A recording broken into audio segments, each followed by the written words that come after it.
Hello friends, स्वागत है आपका आपके अपने चैनल स्टडी जीके जीएस में।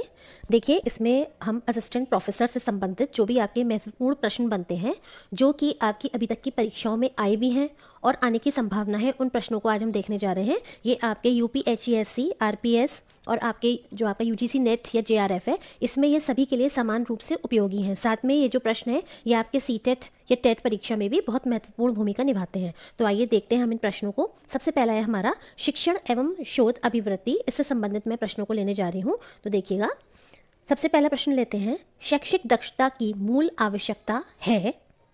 तो देखिए, इसमें जो ऑप्शंस दिए हैं, शिक्षण कौशलों में निपुणता, शिक्षण की विभिन्न तकनीकों के उपयोग में निपुणता, शिक्षण में संचार माध्यमों एवं तकनीकों के समुचित उपयोग में निपुणता या उपयुक्त सभी। तो देखिए, इसका आंसर बहुत आसान है। इसमें आपका जो आंसर बन जाएगा वो बनेगा उपयुक्त या उपरोक्त सभी। देखिए, शैक्षिक दक्षता का सामान्य अर्थ क्या होता है?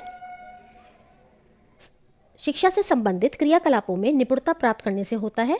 शैक्षिक दक्षता की मूल आवश्यकता के अंतर्गत निम्नलिखित को सम्मिलित किया जाता है: शिक्षण कौशलों में निपुणता, शिक्षण की विभिन्न तकनीकों के उपयोग में निपुणता और शिक्षण में संचार माध्यमों एवं तकनीक के समुचित उपयोग में निपुणता। प्रश्न नंबर 2 देखते हैं अपना। जो हमारा नेक्स्ट प्रश्न है वो है, निम्नलिखित में से कौन सा कथन गलत है? या गलत कथन पूछ रहे हैं। तो देखिए, इसमें पहला हम देखते हैं, मापन एवं मूल्यांकन के मध्य कोई संबंध नहीं होता। क्या ये सही है? देखिए, पहला ही आपका गलत हो जाता है, क्योंकि मापन एवं मूल्यांकन दोनों ही एक दूसरे से संबंधित हैं, ये हम सभी जानते हैं। दूसरा है, मापन मूल्यांकन की प्रक्रिया का एक भाग है। बिल्कुल सही है ना। तीसरा है, मापन एक चर को अंक प्रदान करने की प्रक्रिया है। ये भी आपका सही है। और मूल्यांकन मूल्य निर्धारण की प्रक्रिया है। ये भी आपका सही हो जाता है। तो देखिए, इसमें जो फर्स्ट वाला है यही आपका गलत है। नेक्स्ट देखिएगा, थर्ड वाला आपका प्रश्न है, 2016 की यूजीसी की कौन सी अधिसूचना 2016 की यूजीसी की कौन सी अधिसूचना गुणवत्ता अनुसंधान सुनिश्चित करने का प्रयास है? तो देखिए, इसमें जो आपका सेकंड वाला ऑप्शन है, पीएचडी कार्यक्रम। पीएचडी कार्यक्रम लागू करने की 11 शर्तें पूरी करना। पीएचडी कार्यक्रम लागू करने की जो 11 शर्तें थी उनको पूरी करना ही आपकी 2016 की यूजीसी की अधिसूचना गुणवत्तापूर्ण अनुसंधान सुनिश्चित करने का प्रयास है। नेक्स्ट देखिएगा, केंद्रीय औषधि अनुसंधान कहाँ पर स्थित है? कौन सा? केंद्रीय औषधि अनुसंधान जो है आपका, ये कहाँ पर स्थित है? तो इसे हम देख लेते हैं। ये हमारा स्थित है कहाँ पर? केंद्रीय औषधि अनुसंधान, ये हमारा लखनऊ में स्थित है। तो देखिए, फिर मुंबई, नई दिल्ली और वाराणसी में क्या क्या है, फटाफट देखते हैं हम। केंद्रीय औषधि अनुसंधान संस्थान ये आपका लखनऊ में है। भारतीय भूचुंबकीय संस्थान ये आपका मुंबई में है। डीजल लोकोमोटिव वर्क्स ये आपका वाराणसी में है। और अखिल भारतीय कृषि संस्थान ये आपका कहाँ पर है? ये आपका नई दिल्ली में है। तो आप देख सकते हैं, जो ये अनुसंधान संस्थान होते हैं, इससे संबंधित भी जो आपके प्रश्न है वो यदा कदा आपको एग्जाम में देखने को मिल जाते हैं। ठीक है, आगे देखिएगा, पैडागॉगी किससे जुड़ा हुआ है? तो देखिए, पैडागॉगी जो है वो हमारा जुड़ा हुआ है किससे? पठन पाठन शिक्षण कार्य से पैडागॉगी जुड़ा हुआ है। नेक्स्ट में से फलांग की त्रुटि, निम्नलिखित में से फलांग की त्रुटि। चलिए, इससे पहले एक चीज और बता दूं इसी प्रश्न में आपको मैं, निम्नलिखित में से फलांग की त्रुटि कौन सी है? तो देखिए, इसमें जो आपका सही उत्तर बनेगा वो बनेगा आपका प्रत्युत्तर की त्रुटि। प्रत्युत्तर की त्रुटि, ठीक है, फलांग की त्रुटि प्रत्युत्तर की त्रुटि है, क्योंकि इसके द्वारा ही सर्वेक्षण, शैक्षणिक मुद्दे आदि का निराकरण किया जाता है। ठीक है, और देखिए, आप देखिएगा, ये प्रश्न आप देख सकते हैं, यूपीएचईएससी असिस्टेंट प्रोफेसर 2014 में 11/1/15 की सेकंड शिफ्ट में आया था। तो यहाँ पर जो मैं क्वेश्चंस लाई हूँ वो सारे वो प्रश्न हैं जिनकी आने की संभावना है या जो ऑलरेडी आ चुके हैं। ये परीक्षा की दृष्टि से काफ़ी इंपॉर्टेंट प्रश्न है। आगे देखिएगा, नेक्स्ट देखते हैं, निम्नलिखित कथनों को पढ़िए। इसमें मैं डायरेक्ट आपको सही उत्तर बताती हूँ, क्योंकि यदि मैं इतना पढ़ूंगी तो इसमें काफ़ी ज़्यादा समय खराब हो जाएगा। तो देखिए, करेक्ट ऑप्शन बनेगा वो आपका बनेगा कौन कौन सा? ए और डी। ए और डी का मतलब है, देखिए, इसे हम पढ़ लेते हैं थोड़ा सा। शिक्षण पर प्रभावशीलता शिक्षक के विषय के समझने पर निर्भर करती है। क्या आप इससे सहमत हैं? बिल्कुल सही है। दूसरा पढ़ लीजिए, शिक्षण की प्रभावशीलता शिक्षक के व्यक्तित्व पर निर्भर करती है। ऐसा नहीं है, ज़रूरी नहीं है कि अगर कोई टीचर गुड लुकिंग है या स्मार्ट है तो वो अच्छा ही पढ़ाएगा, ऐसा बिल्कुल नहीं है। ठीक, तो ये आपका गलत हो जाता है। तीसरा है, शिक्षण की प्रभावशीलता शिक्षक की लिखावट पर निर्भर करती है। क्या ये उत्तर आपका सही है आपके हिसाब से? तो देखिए, ये भी आपका सही नहीं है। ऐसा नहीं है कि अगर कोई गुड राइटर है या कोई किसी की राइटिंग बहुत अच्छी है तो वो अच्छा टीचर ही होगा। नेक्स्ट है, शिक्षण का मुख्य उद्देश्य छात्रों की सोचने की शक्ति का विकास करना है। ये बिल्कुल करेक्ट है। तो इस तरह से आपका ए और डी ऑप्शन करेक्ट हो जाता है। और ये आपका दिया हुआ है, देखिए, ऑप्शन नंबर सी में। तो इस तरीके से आप देखिएगा, ये आपका करेक्ट हो जाएगा। नेक्स्ट देखिएगा, विद्यालय मानचित्रण के संदर्भ में निम्नलिखित में से कौन सा कथन सही नहीं है, यानी यहाँ पर आपसे कौन सा पूछा जा रहा है, यहाँ पे आपसे इनकरेक्ट वाला पूछा जा रहा है। तो देखिएगा इसमें से मैं आपको डायरेक्ट इसके ऊपर ले चलती हूँ कि कौन सा वाला सही नहीं है। तो आप देखिएगा जो आपका सी वाला है ये आपका इनकरेक्ट है। कैसे, देखिए सबसे पहले पहला पढ़िए, ये विभिन्न तकनीकों एवं प्रक्रियाओं का एक समूह है, क्या, विद्यालय मानचित्रण, तो ये बिल्कुल करेक्ट हो जाता है। इसका प्रयोग स्थानीय स्तर पर आगामी शैक्षिक आवश्यकताओं की पहचान करने के लिए किया जाता है, ये भी आपका करेक्ट है। इसका लक्ष्य क्या है, आगामी शैक्षिक आवश्यकताओं को पूरा करने के लिए उठाए जाने वाले कदमों की योजना बनाना है, ये भी आपका सही है। तो फिर आपका इनकरेक्ट ही कैसे, इसका अर्थ सिर्फ एक बड़े मानचित्र पर वर्तमान विद्यालय का स्थान निरूपित करना है, नहीं, ये बिल्कुल गलत है। ये कोई आपकी लोकेशन थोड़ी ना बता रहा है मानचित्र पे कि आपका स्कूल कहाँ पर है, आपका विद्यालय कहाँ पर है, बल्कि ये जो है आपका इस तकनीक से क्या होता है कि इसका प्रयोग स्थानीय स्तर पर हम आगामी शैक्षिक आवश्यकताओं की पहचान के लिए करते हैं, और इसका जो लक्ष्य होता है वो आने वाली जितनी भी आपकी शैक्षिक आवश्यकताएं हैं उनको पूरा करने के लिए हम इसका प्रयोग करते हैं, किसका, विद्यालय मानचित्रण का। नेक्स्ट देखिएगा, अब आप देख सकते हैं कि जो आपका प्रश्न है ये आपका आरपीएससी असिस्टेंट प्रोफेसर 2018 की फर्स्ट शिफ्ट में आ चुका है, ठीक है। नेक्स्ट देखिए, स्थानीय स्तर पर विद्यालय मानचित्र तैयार करने के लिए विभिन्न कार्यों का सही क्रम कौन सा है। स्थानीय स्तर पर विद्यालय मानचित्र तैयार करने के लिए विभिन्न कार्यों का सही क्रम कौन सा है। तो आपका जो इसमें पहला उत्तर है वो आपका सही है। इसमें आपका क्या क्या आएगा, देखिए, निदान, प्रक्षेपण और प्रस्ताव, है ना, यानी कि स्थानीय स्तर पर विद्यालय मानचित्रण तैयार करने के लिए विभिन्न कार्यों का सही क्रम आपका क्या होगा, सबसे पहले आपका निदान आएगा, फिर प्रक्षेपण आएगा, फिर आपका प्रस्ताव आएगा। विद्यालय मानचित्रण एक ऐसा प्रस्तुतिकरण होता है जिसके माध्यम से नक्शे को 2 बार देखने से उस स्कूल की सभी शैक्षणिक स्थिति की जानकारी मिलती है। मतलब स्कूल की लोकेशन की जानकारी नहीं मिलती है, बल्कि उस स्कूल में क्या है, क्या होना चाहिए, मतलब जो भी उस स्कूल की कंडीशन है वो पूरी आपको पता चल जाएगी। वही आपका क्या है, विद्यालय मानचित्रण। नेक्स्ट देखिएगा, निम्नलिखित में से राष्ट्रीय माध्यमिक शिक्षा अभियान का उद्देश्य क्या नहीं है, इसमें पूछ रहे हैं नहीं वाला, ठीक है, कौन सा नहीं है। तो देखिए इसमें से जो है वो देख लेते हैं। लैंगिक दूरियों को कम करना, बिल्कुल करेक्ट। आर्थिक एवं निर्योग्यता बाधाओं को दूर करना, ये भी आपका सही है। सन 2020 तक माध्यमिक स्तर की शिक्षा में एक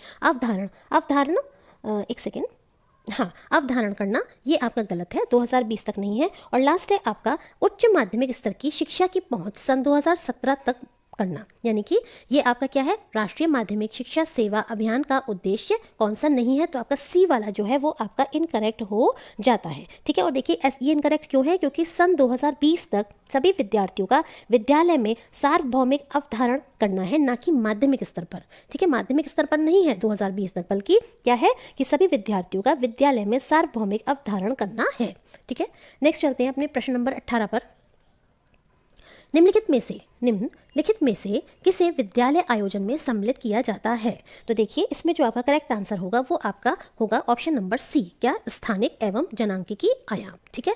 तो देखिए किसे विद्यालय आयोजन में सम्मिलित किया जाता है, स्थानिक एवं अनुदेशात्मक सुविधाएं नहीं, जनांकिकी आयाम नहीं, मानदंड स्थानिक एवं जनांकिकी आयाम। तो देखिए इसमें जो करेक्ट आंसर है वो है आपका स्थानिक, है ना। और देखिए फिर दूसरा क्या है, जनांकिकी आयाम। तो देखिए इधर अगर पहले में देखें तो ये वाला करेक्ट था, सेकंड में ये आपका करेक्ट था, और थर्ड में आपका ये वाला और ये वाला करेक्ट था, पर ये जो है आपके ये इनकरेक्ट थे। तो इसीलिए जो आपका मोस्ट अप्रोप्रिएट आंसर बैठता है वो आपका कौन सा बैठता है कि विद्यालय आयोजन में सम्मिलित किया जाता है, या सम्मिलित किया जाता है क्या, स्थानिक एवं जनांकिकी आयाम, ठीक है, स्थानिक एवं जनांकिकी आयाम। नेक्स्ट देखिएगा, SIQE का पूरा नाम क्या है। तो देखिए ये प्रश्न आपका आरपीएससी में आ चुका है, पर हो सकता है ये आपको अपनी ही परीक्षा में देखने में मिल जाए या यूजीसी नेट में देखने को मिल जाए। तो SIQE का जो फुल फॉर्म है वो है आपका state institute of quality education, state institute of quality education, ठीक है। राज्य स्तर द्वारा सतत एवं मापक मूल्यांकन व बाल केंद्रित शिक्षण प्रक्रिया को आदर्श विद्यालयों में लागू करने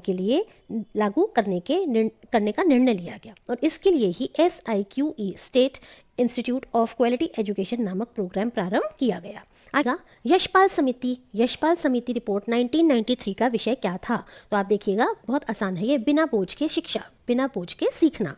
शिक्षा की यशपाल समिति जो कि आपकी 1993 में आई थी, इसका विषय था बिना बोझ के सीखना, ठीक है। बच्चों को पढ़ाने की कला एवं विज्ञान को क्या कहते हैं, तो इसे हम कहते हैं पैडागॉगी, क्या कहते हैं, पैडागॉगी। और एंड्रागॉगी में क्या होता है, तो देखिए एंड्रागॉगी में आपके जो प्रौढ़ शिक्षा होती है उसको सम्मिलित किया जाता है, ठीक है। बच्चों को पढ़ाने की कला एवं विज्ञान को पैडागॉगी या कहते हैं। दूसरे शब्दों में बच्चों के अध्यापन के लिए जिस कला, चातुर्य, विज्ञान कौशल का प्रयोग किया जाता है उसे पैडागॉजी कहते हैं। इसमें सहभागी शिक्षण विधियों का ज़्यादा से ज़्यादा समावेश होता है, साथ ही साथ अधिगमकर्ताओं की आवश्यकताओं का ध्यान रखा जाता है। ठीक है, पैडागॉजी में शिक्षक का पूर्ण उत्तरदायित्व होता है। नेक्स्ट देखिएगा, प्राथमिक समंकों में क्या सम्मिलित नहीं होता? प्रश्नावलियाँ यानी क्वेश्चनायर, क्या ये सम्मिलित होते हैं आपके प्राइमरी डेटा में? देखिए, डेटा 3 प्रकार के होते हैं, मैं आपको पहले भी बता चुकी हूँ, प्राइमरी, सेकेंडरी एंड टर्शरी या तृतीयक। ठीक है, तो देखिए प्राथमिक डेटा की यहाँ बात हो रही है, प्राइमरी डेटा की प्रश्नावलियाँ है ना, ये आपके क्वेश्चनाइज इसमें सम्मिलित होते हैं। अनुसूचियाँ यानी स्केड्यूल, ये भी मेथड आपका फर्स्ट प्राइमरी समंकों में होता है। और साक्षात्कार, ये भी आपका प्राथमिक समंकों का ही उदाहरण है, जबकि पुस्तक के जो है आपकी, ये किसका उदाहरण है? ये आपके सेकेंडरी टाइप ऑफ डेटास का उदाहरण है। प्राथमिक समंकों के संकलन हेतु प्रश्नावलियों, अनुसूचियों, साक्षात्कार माध्यमों का प्रयोग किया जाता है, जबकि पुस्तक समंक संकलन का द्वितीयक यानी सेकेंडरी सोर्स है। ठीक है, आगे देखिएगा, निम्नलिखित में से कौन शिक्षण का स्तर नहीं है? ये प्रश्न आपका इस तरीके का देखिए आ भी चुका है परीक्षा में और अभी भी ये समान रूप से उपयोगी या महत्वपूर्ण है। निम्नलिखित में से कौन शिक्षण का स्तर नहीं है? तो देखिए, स्मृति स्तर है, विमर्शी स्तर क्या है आपका या नहीं है? विमर्शी स्तर भी है। विभेदीकरण स्तर ये आपका नहीं है, और अवबोध स्तर ये भी आपका है। नेक्स्ट देखिएगा, देखिए इसके बारे में थोड़ा सा पढ़ लेते हैं। स्मृति स्तर मेमोरी लेवल का शिक्षण उसे कहा जाता है जिसमें छात्र अधिगम की विषय वस्तु को रटने तक सीमित रहता है ना। ये छोटे बच्चों के लिए होता है, लेकिन अर्थ के प्रति पहचान नहीं रखता। जो वो रट रहा है उसका अर्थ क्या है उसे ये नहीं पता, लेकिन वो रटता है कि this is blue colour, this is tiger, this is lion और दिस इज एप्पल। ठीक है, यानी ये प्राइमरी छोटे स्तर में, बहुत छोटे स्तर के बच्चों पर ये जो स्मृति स्तर है इसका हम प्रयोग करते हैं। अब बोध स्तर किसी विषय वस्तु के प्रति पहचान कायम करने या उसकी प्रकृति को समझने से लिया जाता है। ये बेसिकली हम जो है बीच के लेवल के जो बच्चे होते हैं, यानी कि आपके जैसे हम बोल सकते हैं 6 to 8 तक के बच्चे, उनमें ये अवबोध स्तर का काफ़ी हम प्रयोग करते हैं। चिंतन या विमर्शी स्पर्श, यह वह मानसिक प्रक्रिया है जो समस्या आधारित है। यह हमें समस्या का समाधान प्रदान करती है, और ये हम हाई लेवल पर या जो बड़े बच्चे होते हैं, बड़े स्टूडेंट्स होते हैं, उन पर हम फॉलो करते हैं। कौन सा? चिंतन या विमर्शी स्तर। देखिए, अब यहाँ पर हम देख लेते हैं कि संयुक्त राष्ट्र संघ ने 2005 से 14 के दशक को घोषित किया है। तो देखिए, आप सभी जानते हैं कि जो संयुक्त राष्ट्र संघ होते हैं ये विभिन्न प्रकार के दशक को घोषित करते हैं। और देखिए 2005 और 2005 से 14 तक के दशक की बात कर ले तो ये आपका सतत विकास हेतु शिक्षा का दशक इसे घोषित किया गया है। अब देखिए इसके अलावा कौन कौन से हैं तो ये देख लेते हैं। देखिए 2021 से 30 तक का ये जो आपका दशक है ये क्या घोषित किया है? ये आपका सतत विकास के लिए महासागर विज्ञान दशक। कौन सा? सतत विकास के लिए महासागर विज्ञान दशक, इसको किया गया है घोषित। ठीक है, इसके अलावा आप देखिएगा 2011 से 20 तक का जो आपका दशक था वो आपका जैव विविधता पर दशक था। और आपका इसी के साथ 2021 से 30 तक का आपका जो ये दशक है ये पारिस्थितिकी तंत्र पुनरुद्धार दशक के रूप में भी घोषित किया गया है। किसके द्वारा? तो ये आपका संयुक्त राष्ट्र के द्वारा घोषित किया गया है। ठीक है, तो इसका मतलब वर्तमान में आप देखिए 2021 से 2030 वाला जो दशक है वो आपका चल रहा है। ठीक है, नेक्स्ट देखिएगा, और ये किससे संबंधित है? ये आपका सतत विकास से खास करके संबंधित है। चलिए आगे चलते हैं।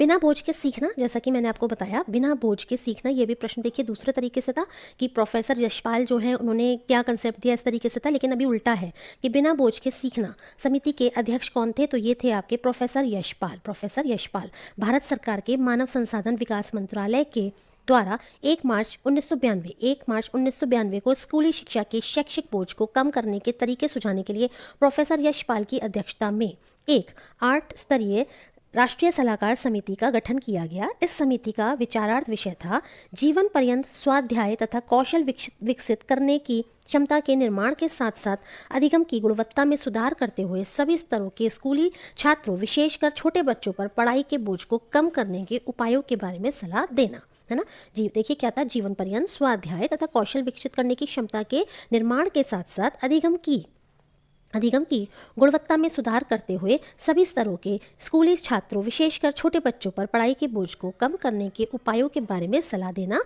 ये यशपाल समिति तो जो थी उसका ही आपका ये विषय था, है ना। इस विषय पर उन्होंने विचार कर करके अपना कंसेप्ट बिना बोझ के सीखना जो है ये इन्होंने दिया था। नेक्स्ट देखिएगा, निम्नलिखित में से सही जोड़ा कौन सा है? तो देखिए निम्नलिखित में से जो आपका सही जोड़ा है मैं आपको डायरेक्ट उसका उत्तर बता रही हूँ। इंदिरा गांधी राष्ट्रीय मुक्त विश्वविद्यालय यानी इग्नू की यहाँ पर बात हो रही है, और ये कब स्थापित हुआ? ये आपका 1985 में स्थापित हुआ था।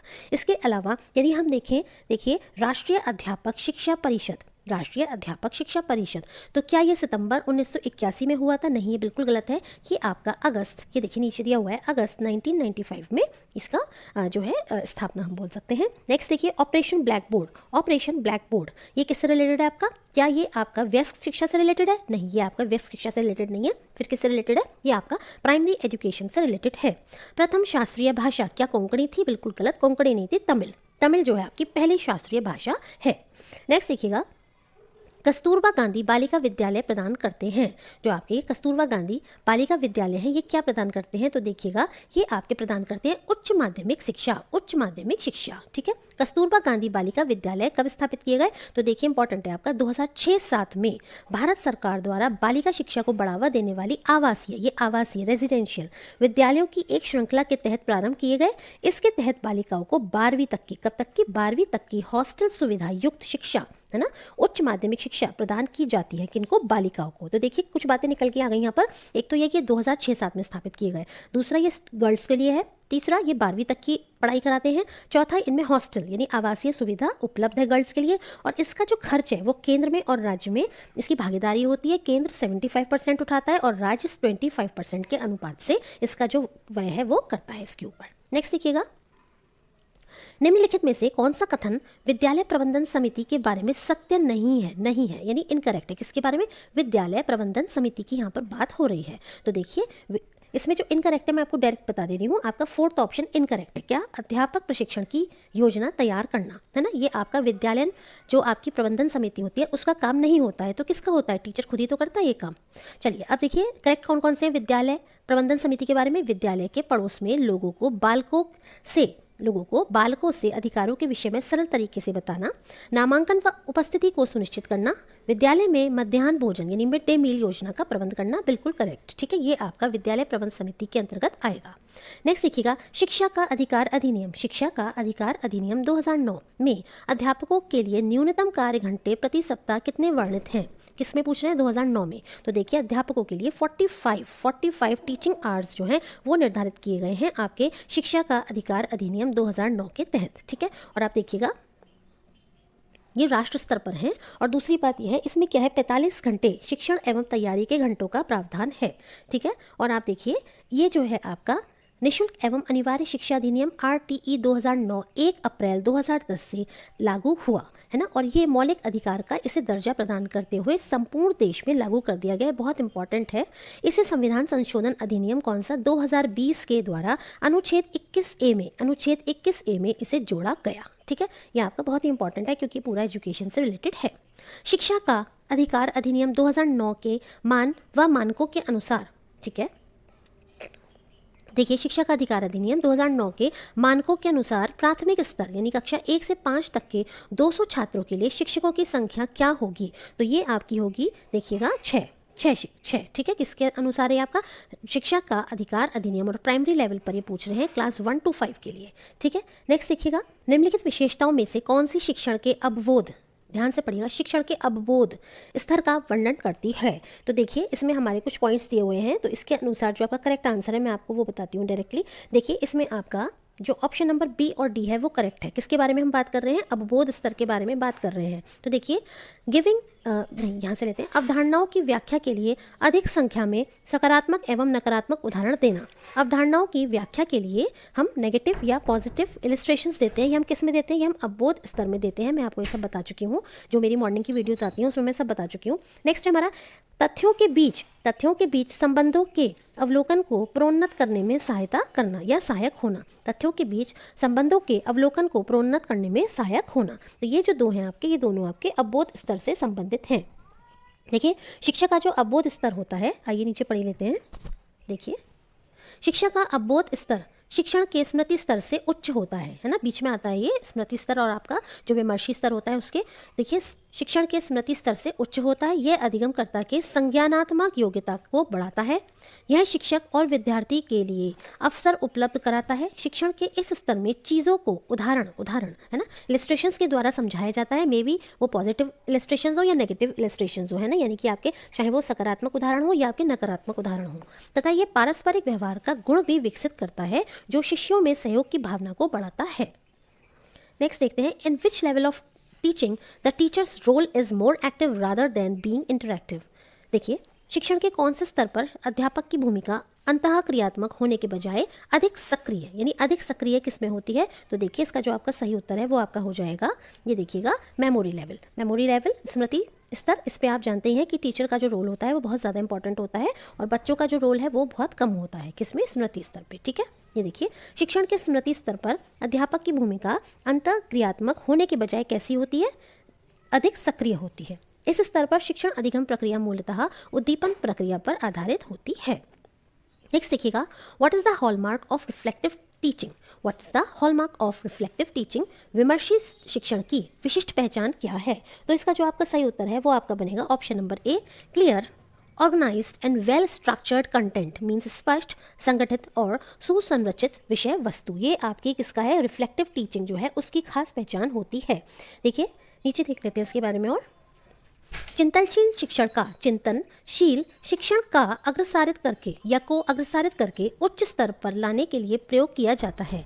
चिंतनशील शिक्षण को अग्रसारित करके उच्च स्तर पर लाने का प्रयोग किया जाता है। यह केवल अवधारणाओं के संस्मरण और समझ को नहीं बताता, बल्कि यह उच्च मानसिक प्रक्रिया जैसे तर्क, विचार, अवधारणाओं का विश्लेषण, गहन सोच आदि की भी मांग करता है। ठीक है, कौन सा आपका, किसके बारे में बात कर रहे हैं हम? रिफ्लेक्टिव टीचिंग, यानी कि आपके विमर्शी शिक्षण की विशिष्ट पहचान के बारे में हम यहाँ पर बात कर रहे हैं। नेक्स्ट देखिएगा, शैक्षिक उद्देश्यों के अधिक्रम में संज्ञानात्मक व्यवहारों के सही क्रम की पहचान करिए। देखिए, मैं आपको ये सभी चीज़ें अपनी मॉर्निंग वाली वीडियोस में करा चुकी हूँ, सब पढ़ा चुकी हूँ। आप अगर चाहें मेरे हिसाब से, बाकी आपकी इच्छा है, तो आप पहले वो वीडियोस देख लीजिए। जब आपका वो पहला वाला पॉइंट कंप्लीट हो जाए, यूनिट 1 का, यूनिट 1 जो है आपका, उसका जो फर्स्ट पॉइंट है, 4 पॉइंट है ना उसमें, उसके बाद जब आप ये प्रैक्टिस करने आएंगे तो आपको खुद बहुत मज़ा आएगा, क्योंकि आप इसके बारे में थ्योरी पढ़ चुके हैं। बाकी आपकी इच्छा है। तो देखिए, सबसे पहला है हमारा ज्ञान, अनुप्रयोग, अवबोध, विश्लेषण और संश्लेषण, है ना। ये आपके इन्होंने 5 जो आपके स्टेप्स हैं वो दिए गए हैं, बल्कि इसमें एक और जोड़ा जाता है, वो आपका होता है मूल्यांकन। पर यहाँ पे इन्होंने 5 ही पूछे हैं। ठीक है, मूल्यांकन या आपका इवैल्यूएशन। ठीक है, ये देखिए, तो सबसे पहले हम क्या लेते हैं? सबसे पहले हम लेते हैं ज्ञान। ठीक है, उसके बाद हम क्या लेते हैं? ज्ञान के बाद हम लेते हैं अवबोध। ज्ञान फर्स्ट, देखिए नीचे मैं आपको डायरेक्ट आंसर पे ले चलती हूँ। चलिए, अच्छा देखिए, ये रहा आपका, ये देखिए, शैक्षिक उद्देश्यों के अधिक्रम में संज्ञानात्मक व्यवहारों का सही क्रम निम्नलिखित है। सबसे पहले आपका ज्ञान, नॉलेज, अवबोध, अनुप्रयोग, विश्लेषण, संश्लेषण और लास्ट में आपका क्या आता है? इवैल्यूएशन। ठीक है, चलिए, तो देखिए, ज्ञान ये आपका निम्नतम स्तर हो गया और उच्चतम कौन सा हो गया? आपका इवैल्यूएशन हो गया। ठीक है, चलिए,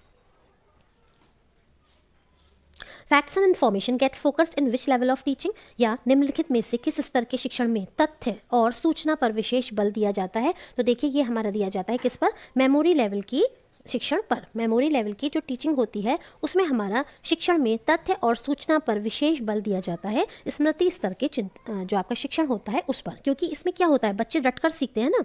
इस स्तर में तथ्यों एवं सूचनाओं के एकत्रीकरण, रटने पर बल, तथ्यों तथा सूचनाओं के एकत्रीकरण, रटने पर बल अधिक दिया जाता है। इस स्तर पर विद्यार्थियों का शिक्षण पर दृढ़ विश्वास होता है तथा इसमें शिक्षक सक्रिय एवं विद्यार्थी निष्क्रिय भूमिका निभाते हैं। नेक्स्ट देखिएगा, निम्नलिखित में से शिक्षण को प्रभावित करने वाले कौन से संभावित कारक अनुदेशात्मक सुविधाओं और अधिगम वातावरण से संबंधित हैं? तो देखिए, इसमें जो आपका करेक्ट आंसर होगा, मैं सीधे सीधे आपका वही बता रही हूँ। इसमें आपका जो करेक्ट ऑप्शन है वो देखिएगा, ऑप्शन नंबर बी है। और ऑप्शन नंबर बी में हमने क्या क्या लिया है? सेकंड, थर्ड और फिफ्थ को लिया है। तो आइए से देख लेते हैं, सेकंड, थर्ड और फिफ्थ। ठीक है, ये किसकी बात हम यहाँ पर कर रहे हैं? यहाँ पर हम बात कर रहे हैं इंस्ट्रक्शनल फैसिलिटीज़ के बारे में, या अनुदेशात्मक सुविधाओं और अधिगम वातावरण से संबंधित क्या क्या है इसके बारे में। तो देखिए, शिक्षकों द्वारा प्रशंसा एवं प्रोत्साहन। दूसरा है आपका उपयोग हेतु पाठ्यपुस्तकों, पाठ्य सामग्रियों की अनुपलब्धता।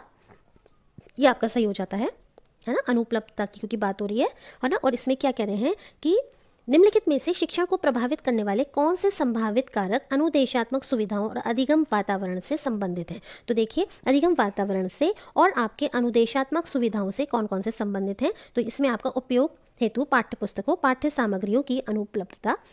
तीसरा है आपका अंतः क्रियात्मक प्रक्रियाओं में पहल कारक या पहल परक प्रतिमान।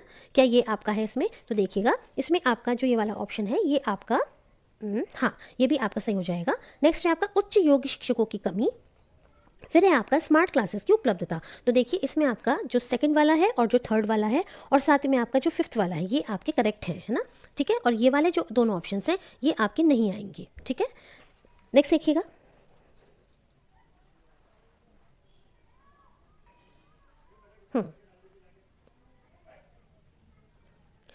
From the following, identify those features which are associated with indirect instructional stages. और निम्नलिखित में से उन विशेषताओं की पहचान कीजिए जो अप्रत्यक्ष शिक्षण रणनीतियों के साथ जुड़े हुए हैं।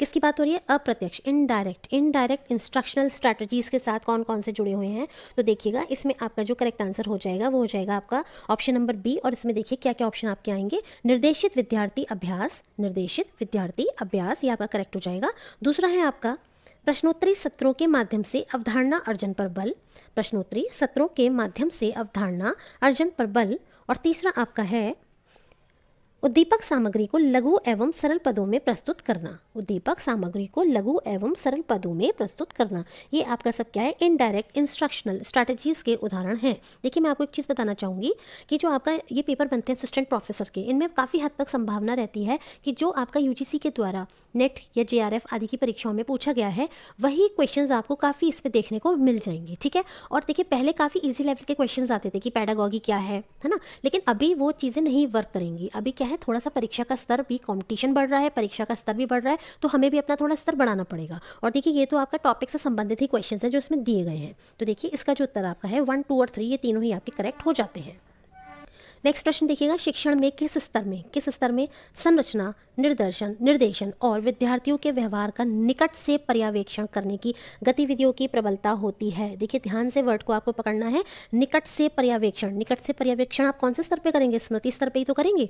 तो इसमें क्या होता है, इस स्तर में संरचना, निर्देशन और विद्यार्थियों के व्यवहार का निकट से पर्यवेक्षण कौन करता है? टीचर करता है। किस लेवल पर? स्मृति स्तर पर। ठीक है, नेक्स्ट देखिए हमारा जो अब नेक्स्ट प्रश्न आ जाता है वो है हमारा स्मृति स्तर के शिक्षण में निम्नलिखित में से किस पर बल दिया जाता है। ठीक है, स्मृति स्तर जो आपके छोटे बच्चों के लिए जो मेथड है आपका मेमोरी लेवल, इसमें आपके किन चीज़ों पर बल दिया जाता है। तो आप देख सकते हैं स्मृति स्तर पर किस पर बल दिया जाता है। तो सबसे पहला जो आपका है वो आपका कौन सा है? आप देखिएगा स्मृति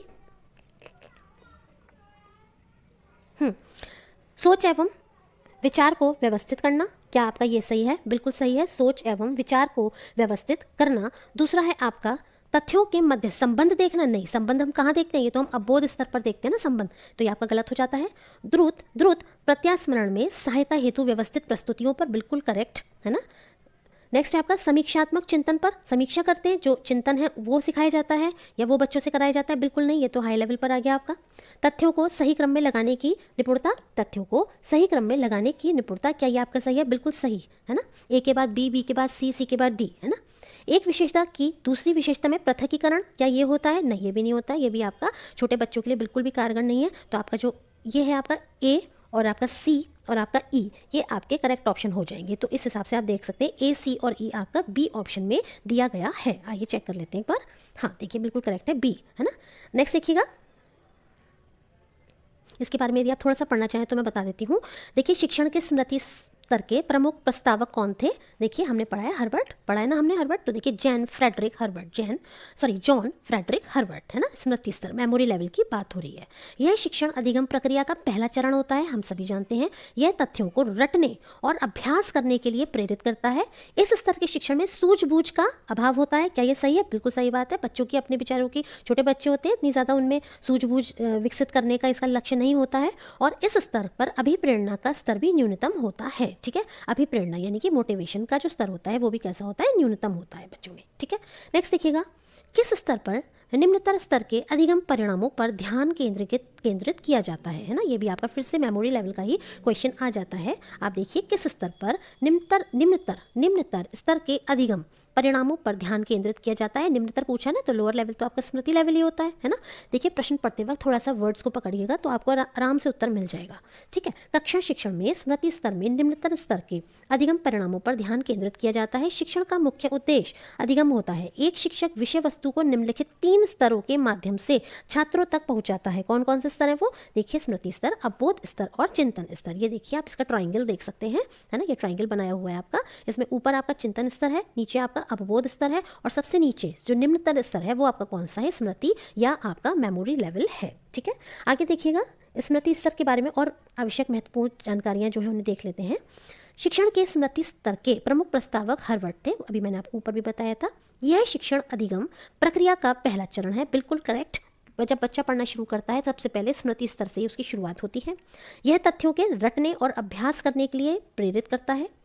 इस प्रकार स्मृति स्तर के शिक्षण में सूझबूझ का अभाव होता है, बिल्कुल करेक्ट। इस स्तर के शिक्षण में अभिप्रेरणा का स्तर कैसा होता है, न्यूनतम होता है, बिल्कुल लो लेवल होता है किसका, अभिप्रेरणा का स्तर। ठीक है, नेक्स्ट देखिएगा information get focused in which level of teaching, facts and information. शिक्षण में तथ्य और सूचनाओं पर विशेष बल किस में दिया जाता है, स्मृति शिक्षण या स्मृति स्तर पर दिया जाता है ना। आगे देखिएगा इसमें तथ्यों एवं सूचनाओं के एकत्रीकरण, रटने पर बल है ना, इन सब पर ज़्यादा जोर दिया जाता है। और नेक्स्ट आप देखिए लिखित में से किस शिक्षण स्तर में अधिगमकर्ता की अवधारणाओं के सकारात्मक दृष्टांतों के बीच विभेद करने का अवसर प्राप्त होता है। देखिए सकारात्मक, जहाँ पॉजिटिव नेगेटिव वर्ड आएगा आप समझ लीजिएगा सीधे सीधे किसकी बात हो रही है, तो ये आपके अवबोध स्तर की बात हो रही है। किस स्तर की बात हो रही है, ये आपके अवबोध स्तर की बात हो रही है इसके अंदर। अवबोध स्तर स्मृति और दृष्टिकोण को बताता है जो विद्यार्थियों में तथ्यों, सिद्धांतों, सामान्य स्थितियों को समझने योग्य बनाता है। अतः अधिगमकर्ता यानी जो लर्नर होता है वो अवधारणाओं के सकारात्मक व नकारात्मक दृष्टांतों के बीच विभेद कर पाता है। So this means this is related to your अवबोध स्तर और अंडरस्टैंडिंग लेवल। ठीक, नेक्स्ट देखिएगा शिक्षण के दौरान किस शिक्षक के वे कथन जो विद्यार्थियों को स्वयं या दूसरों के किसी उत्तर को सविस्तार प्रतिपादन करने के लिए प्रोत्साहित करते हैं, स्वयं के या दूसरों के किसी उत्तर को सविस्तार प्रतिपादन करने के लिए प्रोत्साहित करते हैं, तो ये आपका क्या कहलाता है, ये आपके कहलाते हैं विशेष प्रच्छा। इसे क्या कहते हैं, विशेष प्रच्छा या प्रोबिंग। ठीक है, इसके बारे में थोड़ा सा देखिए पढ़ते हैं। शिक्षण के दौरान किसी शिक्षक के वे कथन जो विद्यार्थियों को स्वयं या दूसरे के किसी उत्तर को सविस्तार प्रतिपादित करने के लिए प्रोत्साहित करते हैं सहयोगी व्यवहार के अंतर्गत आते हैं, जिसे हम विशेष प्रच्छा द्वारा वर्णित करते हैं। ठीक है, इसके द्वारा विशेष प्रच्छा। देखिए नेक्स्ट देखिएगा the phrase TL model of teaching implies that, शिक्षण के टीएल मॉडल की बात हो रही है। इसका अर्थ क्या होता है, तो देखिए इसका अर्थ होता है शिक्षण और अधिगम अभिन्न रूप से संबंधित हैं। शिक्षण और अधिगम ये जो है आपके अभिन्न रूप से संबंधित हैं। अब देखिए शिक्षण के टीएल मॉडल में प्राय शिक्षण एवं अधिगम अभिन्न रूप से संबंधित होते हैं। यह शिक्षण एवं अधिगम वातावरण शिक्षक विद्यार्थियों के व्यवहार को वर्णन करता है। यह पूर्व एवं उत्तर शिक्षण योजना निर्माण तथा शिक्षण क्रियान्वयन में सहायक होते हैं। ये पूर्व एवं उत्तर शिक्षण योजना निर्माण एवं शिक्षण क्रियान्वयन में सहायक होते हैं, जो विद्यार्थियों को सुगम अधिगम प्रदान करने में सहायक भूमिका निभाते हैं। कौन, टीएल मॉडल की बात हो रही है टीचिंग के। नेक्स्ट देखिएगा विमर्शी स्तर, विमर्शी चिंतन। विमर्शी मतलब विमर्शी चिंतन, इसे हम क्या कहते हैं, विमर्शी चिंतन को हम कहते हैं रिफ्लेक्टिव लेवल। कौन सा, रिफ्लेक्टिव लेवल। ठीक है, रिफ्लेक्टिव लेवल। इसमें देखिए शिक्षण के आयोजन हेतु अपेक्षित बुनियादी आवश्यकताएं किससे संबंधित हैं, तो आइए देखते हैं। इसमें आपका जो 4 ऑप्शंस दिए गए हैं उसमें आपका जो करेक्ट आंसर बैठेगा वो आपका बैठेगा समस्याओं तथा उनके समाधान की प्रक्रिया में छात्रों को अन्वेषण तथा तत्संबंधी व्याख्या में सहायता प्रदान करने से। ये आपका बिल्कुल करेक्ट हो जाता है। शिक्षक द्वारा तथ्यों तथा सूचना की व्यवस्थित तथा अनुक्रमिक प्रस्तुति से, बिल्कुल नहीं। शिक्षक द्वारा, देखिए तो ये छोटे लेवल की बात हो गई है ना, आपकी मेमोरी लेवल की, जबकि हम यहाँ बात कर रहे हैं विमर्शी स्तर यानी कि रिफ्लेक्टिव लेवल की। और देखिए तीसरा क्या है आपका, तीसरा भी पढ़ लीजिए। छात्रों द्वारा तथ्यों को स्पष्ट किए जाने तथा उसकी व्याख्या किए जाने से। शिक्षक द्वारा ठोस तथ्यों की प्रस्तुति एवं उसके कार्योन्मुख अनुक्रम से। तो देखिए इसमें जो सबसे ज़्यादा करेक्ट है वो आपका ऑप्शन नंबर बी हो जाता है। विमर्शी स्तर शैक्षणिक विचारों में गहरे अध्ययन, चिंतन, मनन के लिए पूर्व अर्पित ज्ञान, तथ्य, सामान्यीकृत निष्कर्षों, विचारों, सिद्धांतों में अपेक्षित परिवर्तन लाए जाते हैं तथा नई सूझबूझ विकसित की जाती है। अतः विमर्शी स्तरीय विचारों के आदान प्रदान में क्रियान्वितकारी संप्रेषण की संभावना अधिक होती है। विमर्शी चिंतन स्तर पर शिक्षण के आयोजन हेतु अपेक्षित आवश्यकताओं, समस्याओं तथा उनके समाधान की प्रक्रिया में छात्रों को अन्वेषण और तत्संबंधी व्याख्या में सहायता प्रदान करने से संबंधित होता है। ठीक, नीचे दी गई सूची में से उन शिक्षण विधियों की पहचान कीजिए जिनमें जिनमें संवाद जन्य विमर्श की बहुत अधिक गुंजाइश होती है। तो देखिए इसमें हम देख सकते हैं, ये हमारा प्रश्न है, इसमें ये आपसे क्या कह रहे हैं कि हमें उन शिक्षण विधियों की पहचान करनी है जिनमें संवाद जन्य विमर्श की बहुत अधिक गुंजाइश होती है। तो देखिए इसमें हम सबसे पहले पढ़ेंगे श्रव्य दृश्य उपकरणों की सहायता से व्याख्यान, है ना। इसमें देखिए किस पे फोकस कर रहे हैं, संवाद, है ना, यानी कि कम्युनिकेशन, वार्तालाप, एक तरह से विचार विमर्श। तो देखिए दृश्य श्रव्य उपकरणों की सहायता से व्याख्यान, तो ये आपका इतना इसमें नहीं आएगा। समूह शिक्षण, उसके बाद आपका ट्यूटोरियल, ये आपका आएगा ट्यूटोरियल, आप समझ रहे हैं ना, ट्यूशन की तरह से पढ़ाना, उसमें क्या होगा, वार्तालाप होगा। फिर है आपका समस्या समाधान विधि, इसमें भी आपका जब समस्या होगी उसका समाधान किया जाएगा तो टू वे आपका कम्युनिकेशन रहेगा, यानी कि संवाद होगा। श्याम पट पर लिखकर समझाने की विधि, इसमें भी जो आपका टू वे कम्युनिकेशन होता है वो कम होता है। और समूह चर्चा, समूह में चर्चा करना, इसमें भी आपका टू वे कम्युनिकेशन यानी कि संवाद जन्य विमर्श होगा। तो यानी कि आपका जो ऑप्शन नंबर 3 है, 4 है और 6 है, ये आपका करेक्ट बैठता है। तो देखिए 3, 4 और 6 आपका किस में है, तो आप देखिए ये आपका ऑप्शन नंबर बी में दिया गया है, 3, 4 और 6। ठीक है, आगे देखिएगा, देखिए इसे थोड़ा सा पढ़ भी लेते हैं हम। संवाद जन्य विमर्श की बहुत अधिक गुंजाइश वाली शिक्षण विधियों में समूह चर्चा विधि और वाद विवाद प्रविधि प्रमुख शिक्षण विधियां हैं। किसमें, संवाद जन्य विमर्श की, है ना, इसकी बात हो रही है। इस प्रकार की शिक्षण विधि से बालकों में सामाजिकता का विकास होता है और सभी को अपने विचार रखने तथा बोलने का पूर्ण अवसर प्राप्त होता है।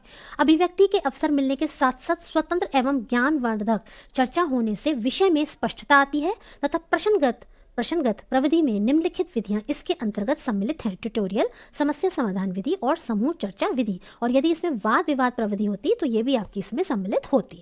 अगला प्रश्न देखिएगा, नीचे 2 स्तंभ दिए गए हैं, स्तंभ ए को आपको स्तंभ 2 में पद्धति के फोकस की सूची दी गई है ना, यानी इन शॉर्ट आपको स्तंभ ए से आपको सूची ए को सूची 2 से सम्मिलित करना है। तो देखिए इसको हम देख लेते हैं। सबसे पहले आइए शुरुआत करते हैं। नीचे ये देखिए आपका जो ए है और बी है, देखिए व्याख्यान विधि, है ना। तो देखिएगा व्याख्यान विधि, दूसरी है आपकी प्रदर्शन विधि यानी डेमोन्स्ट्रेशन मेथड, तीसरा है आपका कौन सा, परियोजना विधि, प्रोजेक्ट मेथड, और चौथा है आपका सहयोगात्मक विधि।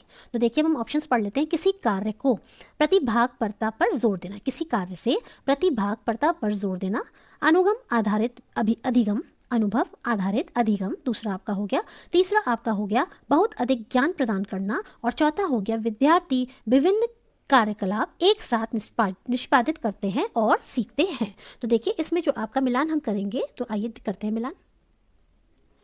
तो देखिए हम इसका मिलान कर लेते हैं। सबसे पहले है व्याख्यान विधि, तो देखिए ये क्या है ना, इसमें आप देखिए बहुत अधिक ज्ञान प्रदान करना, ये आपका हो गया व्याख्यान विधि।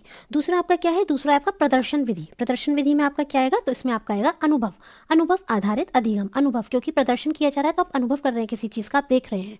परियोजना विधि में आपका क्या ऑप्शन बनता है, तो देखिए इसमें आपका बनता है विद्यार्थी विभिन्न कार्यकलाप एक साथ निष्पादित करते हैं, प्रोजेक्ट पे एक साथ काम करते हैं ना और सीखते हैं। ठीक है, तो आपका परियोजना विधि का ये वाला ऑप्शन हो गया। और नेक्स्ट हो गया आपका सहयोगात्मक विधि। तो ये देखिए क्या होगा आपका, किसी कार्य से प्रतिभागपरता पर जोर देना, किसी कार्य में ऐसे प्रतिभागपरता पर जोर देना, ये आपका सहयोगात्मक विधि हो गया। देखिए कंफ्यूजन बेसिकली आपका इन दोनों में ज्यादा होगा, फर्स्ट में और 4 में, है ना, ये वाला जो है और ये वाला जो है। तो देखिए इसमें क्या अंतर है, परियोजना में क्या होगा कि विद्यार्थी विभिन्न कार्यकलाप, है ना, एक साथ निष्पादित करेंगे, प्रोजेक्ट बनाते हैं, एक साथ बनाते हैं और सीखते हैं। ठीक है, अब देखिएगा आपका इस तरह से, देखिए पहले क्या आएगा, पहले आपका आएगा 3, फिर आपका आएगा यानी कि ए का 3, है ना। तो देखिए ऑप्शंस में देखते हैं, ए का 3, ए का आपका 3 है, 3 देन आपका होगा 3 और उसके बाद आपका होगा एक सेकेंड, हाँ जी, प्रदर्शन का ये सामने है इसके, 3 2 और 4 और 1, 3 2 4 1, 3 2 4 1। तो देखिए आपका किस में आ रहा है, आप देख सकते हैं ए का 3 2 4 1, this means 4th is your correct option. ठीक है, करेक्ट आंसर आपका डी ऑप्शन हो गया। अगला देखते हैं, देखिए एक ये प्रश्न रह गया था मेरे ख्याल से, इसे भी हम कर लेते हैं। प्रभावशाली शिक्षण व्यवहारों की सूची में से उन्हें चुनिए जिन्हें मुख्य व्यवहार कहा जाता है। तो देखिए इसमें आपके कुछ ऑप्शंस दिए गए हैं और इसमें आपसे क्या कहा जा रहा है कि प्रभावशाली शिक्षण व्यवहारों की सूची, प्रभावशाली इफेक्टिव, है ना, शिक्षण व्यवहार, टीचिंग बिहेवियर की सूची में से उन्हें चुनिए जिन्हें मुख्य, मेन आपको चुनने हैं। हो सकता है आपको सारे ही लगे एक जैसे, लेकिन इसमें से आपको मेन चुनने हैं। तो देखिए इसमें आपका सबसे पहला पॉइंट जो है, सभी विद्यार्थियों को प्रत्यक्ष, श्रव्य और मौखिक अदायगी। तो क्या ये आपका शिक्षण व्यवहार की प्रभावशीलता को दर्शाता है? बिल्कुल सही, ये आपका दर्शाता है। दूसरा है विद्यार्थियों को उत्तर विस्तारित करने के लिए प्रोत्साहित करना, अधिगमकर्ताओं के साथ उत्साहपूर्ण और शिक्षा प्रदायी संबंध। अगला है आपका प्रस्तुतिकरण के विविध तरीके, है ना, शिक्षण व्यवहारों की बात हो रही है ना, तो प्रस्तुतिकरण के विविध तरीके, ये आपका सही हो जाएगा। कक्षा को कम से कम अस्त व्यस्त करते हुए दुर्व्यवहार को रोकना, तो क्या ये इसमें आएगा? बिल्कुल, प्रभावशाली। जब शिक्षण प्रभावशाली होता है तो बच्चे अपने आप ही डिसिप्लिन में रहते हैं, है ना, और अपने आप डिसिप्लिन होते हैं। तो इस तरीके से आप देख सकते हैं, कक्षा को कम से कम अस्त व्यस्त करते हुए दुर्व्यवहार को रोकना। अगला है आपका आगामी, यानी आगामी पाठ्यक्रम होगा शायद, आगामी पाठ्यक्रम को संगठित करना और अतीत का सार प्रस्तुत करना। तो देखिए इसमें जो हमारे ऑप्शंस हैं, इसमें हम पहले नीचे देख लेते हैं। मेरे हिसाब से तो 1, 4 और 5 मुझे ज़्यादा करेक्ट लग रहे हैं। देखिए ए, है ना, ये देखिए आप ए ऑप्शन, ठीक है। तो इसमें ए, 4 और 5 ही आपका करेक्ट है, क्योंकि यही आपके प्रभावशील शिक्षण व्यवहारों की बात कर रहे हैं, ठीक है। शिक्षण कार्य के दौरान प्रयोग किए जाने वाले ऐसे सभी व्यवहार जिनके माध्यम से शिक्षक शिक्षण कार्य को सुगमता से संपन्न करता है तथा शिक्षक छात्र संबंध शिक्षण व अधिगम के अनुकूल रहते हैं, है ना, प्रभावशाली शिक्षण व्यवहार कहलाते हैं। यानी कि ऐसे व्यवहार जिनके माध्यम से शिक्षक कार्य को सुगमता से संपन्न करता है, शिक्षक छात्र संबंध शिक्षक व अधिगम के अनुकूल रहते हैं और प्रभावशाली शिक्षण व्यवहार कहलाते हैं, ठीक है। तो इनमें देखिए सभी विद्यार्थियों को प्रत्यक्ष, श्रव्य और मौखिक प्रदायगी। दूसरा है प्रस्तुतिकरण के विविध तरीके। तीसरा है कक्षा को कम से कम अस्त व्यस्त करते हुए दुर्व्यवहार को रोकना, ठीक है। ये तीनों ही निम्नलिखित में से कौन सा कथन टीम शिक्षण की अवधारणा को सर्वोत्तम रूप से व्याख्यायित करता है? क्या करता है? व्याख्यायित करता है। देखिए मैंने आपको अपनी मॉर्निंग वाली वीडियोस में टीम शिक्षण के बारे में बताया था कि टीम शिक्षण क्या होता है ना। देखिए तो मैंने आपको बताया था टीम शिक्षण या समूह शिक्षण सर्वोत्तम रूप से इस अवधारणा को व्याख्यापित करती है कि इसके अंतर्गत देखिए 2 या 2 से ज़्यादा टीचर्स हो सकते हैं, है ना।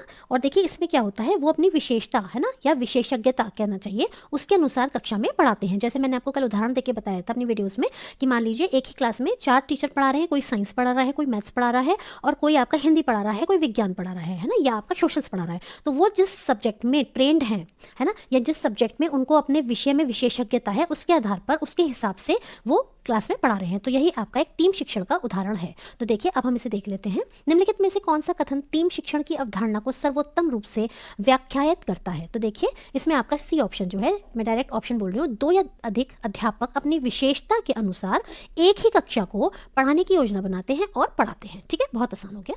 नेक्स्ट देखिएगा 46 क्वेश्चन है, शिक्षा निम्नलिखित में से किसका एक शक्तिशाली साधन है? तो देखिए किसका, शिक्षा जो है किसका शक्तिशाली साधन है? सामाजिक रूपांतरण का। बिल्कुल सही। जब बच्चा शिक्षा ग्रहण करता है तो क्या उसका सामाजिक रूपांतरण होता है? बिल्कुल उसका सामाजिक रूपांतरण होता है। उसमें सामाजिकता के गुण आते हैं, सहयोग के गुण आते हैं, बहुत सारी ऐसी चीज़ें हैं जिनका विकास समाज में रहकर होता है और वो शिक्षा के माध्यम से भी सीखता है, ठीक है। व्यक्तिगत रूपांतरण, क्या व्यक्तिगत विकास होता है किसी बच्चे का या व्यक्ति का? बिल्कुल सही। सांस्कृतिक रूपांतरण, बिल्कुल सही, ठीक है। तो ये आपके चारों ही ऑप्शन इसमें करेक्ट हो जाएंगे, ठीक है। तो यानी कि option number D is correct.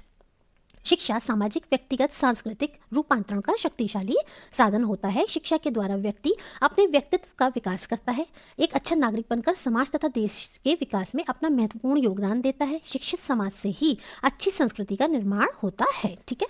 अगला देखिएगा, कक्षा में परस्पर संवाद से क्या उभर कर आता है? बताइए। अगर कक्षा में स्टूडेंट्स और टीचर के बीच या स्टूडेंट्स के बीच ही कहना चाहिए परस्पर संवाद होता है तो उससे कक्षा में क्या उभर कर आएगा? तो देखिए विचार, है ना, क्या उभर कर आता है? विचार उभर कर आता है। कक्षा में परस्पर संवाद से क्या उभर कर आना चाहिए? एक सार्थक विचार उभर कर आना चाहिए, ठीक है। ये भी मैंने आपको बताया था। आगे देखिएगा, देखिए कक्षा में परस्पर संवाद किसी समस्या के समाधान के लिए किया जाता है जिसमें शिक्षक एवं छात्र दोनों भाग लेते हैं। अगला देखिएगा प्रश्न, निम्नलिखित शिक्षण प्रक्रिया ठीक उसी क्रम में व्यवस्थित कीजिए, है ना। ठीक क्रम में हमें शिक्षण प्रक्रिया को व्यवस्थित करना है, ठीक है। जो आपका टीचिंग प्रोसेस है उसको हमें व्यवस्थित करना है क्रम के अनुसार। तो देखिए इसमें आपके कई सारे पॉइंट्स दिए गए हैं, मैं डायरेक्ट उत्तर पर आ जाती हूँ। तो इसमें देखिएगा आपका सबसे पहले क्या आएगा? शिक्षण लक्ष्यों को सूत्रबद्ध करना, है ना। हम अगर टीचिंग करने जा रहे हैं तो हम टीचिंग क्यों कर रहे हैं, हमारे क्या उद्देश्य हैं? आप बुक्स खोल के देखिएगा, जो बच्चों की बुक्स होती हैं तो उनमें स्टार्टिंग में ही उद्देश्य दिए होते हैं कि इस पाठ को पढ़ाने का क्या उद्देश्य है, इस पाठ को पढ़ाने का क्या लक्ष्य है या क्या उद्देश्य है ना। तो शिक्षण लक्ष्यों को सूत्रबद्ध करना। दूसरा आपका क्या आएगा इसमें? दूसरा आपका आएगा देखिए वर्तमान ज्ञान को पहले के ज्ञान से जोड़ना, है ना। वर्तमान ज्ञान को पहले के ज्ञान से जोड़ना। उसके बाद आपका क्या आएगा? शिक्षण सामग्री का प्रस्तुतिकरण। चौथा आपका क्या आएगा, पुनर्शिक्षण, फिर आपका आएगा मूल्यांकन, क्या आएगा, मूल्यांकन, और फिर आपका आएगा पुनर्शिक्षण, ठीक है, पुनर्शिक्षण। तो इस तरीके से आपके ये जो है 5 पॉइंट हो जाते हैं। और देखिए 4, फिर है आपका 1, तो देखिए यहाँ से आप देख लीजिए 4 1, ठीक, 5, फिर है आपका, हाँ ठीक है, फिर है आपका 2, ठीक है, फिर है आपका 3, सही है। तो इस तरह से जो आपका ऑप्शन नंबर डी है वो आपका करेक्ट हो जाएगा, ठीक है। शिक्षण प्रक्रिया के ठीक क्रम निम्नलिखित हैं। शिक्षण लक्ष्यों को सूत्रबद्ध करना, वर्तमान ज्ञान को पहले के ज्ञान से जोड़ना, शिक्षण सामग्री का प्रस्तुतिकरण, मूल्यांकन और पुनर्शिक्षण, ठीक है। आगे देखिएगा, निम्नलिखित में से शिक्षण का सर्वोत्तम ढंग कौन सा है। निम्नलिखित में से शिक्षण का सर्वोत्तम ढंग कौन सा है, ये मैं आपको बता चुकी हूँ मॉर्निंग की वीडियोस में ही, कि निरूपण, डेमो, है ना, किसी चीज़ को जब आप दिखा के डेमोस्ट्रेशन दे के उसका पढ़ा रहे हैं तो वो आपका सर्वोत्तम रूप है, क्योंकि उसमें बच्चे को एकदम क्लियर हो रहा है, वो सामने देख पा रहा है कि हम किस चीज़ की बात कर रहे हैं, वो अमूर्त नहीं पढ़ रहा है, मूर्त है ना, सामने है उसके। तो देखिए शिक्षण का सर्वोत्तम ढंग आपका निरूपण यानी कि डेमोस्ट्रेशन है। इस माध्यम से छात्रों को वास्तविक वस्तुओं, चित्रों अथवा प्रयोगों के माध्यम से सिखाया जाता है। इस विधि के अंतर्गत शिक्षक पढ़ाते समय उदाहरणों व प्रयोगों के माध्यम से किसी तथ्य के सभी पक्षों का स्पष्टीकरण, प्रमाणीकरण व प्रदर्शन इत्यादि कक्षा में विद्यार्थियों के मध्य करता है, ठीक है। नेक्स्ट देखिएगा, निम्नलिखित में से कौन सा शिक्षण का पूर्व निर्धारित स्तर नहीं है, ठीक है, कौन सा शिक्षण का पूर्व निर्धारित स्तर नहीं है। तो देखिए इसमें ऑप्शन आपका जो डी है, डी आपका नहीं है ना, हमें पता है 3 स्तर होते हैं, सॉरी आपके देखिए कौन कौन से 3 होते हैं पूर्व निर्धारित स्तरों में। तो देखिए स्मरण, बोध और परावर्तित, है ना, ये आपके तीनों ही शामिल होते हैं, परंतु विभेदीकरण जो है ये आपका नहीं शामिल होता है, ठीक है। आगे देखिएगा, फिर से ये मिलान आ गया है आपका, मिलान देख लेते हैं हम नेक्स्ट पेज पर। ये देखिए, ये आपके लर्नर्स कैरेक्टरिस्टिक्स यानी कि अधिगमकर्ता की विशेषता का प्रकार दिया गया है इन्होंने, और दूसरी तरफ इन्होंने उसकी व्याख्या की है। तो आइए सीधे सीधे देखते हैं एकेडमिक कैरेक्टरिस्टिक्स, ठीक है।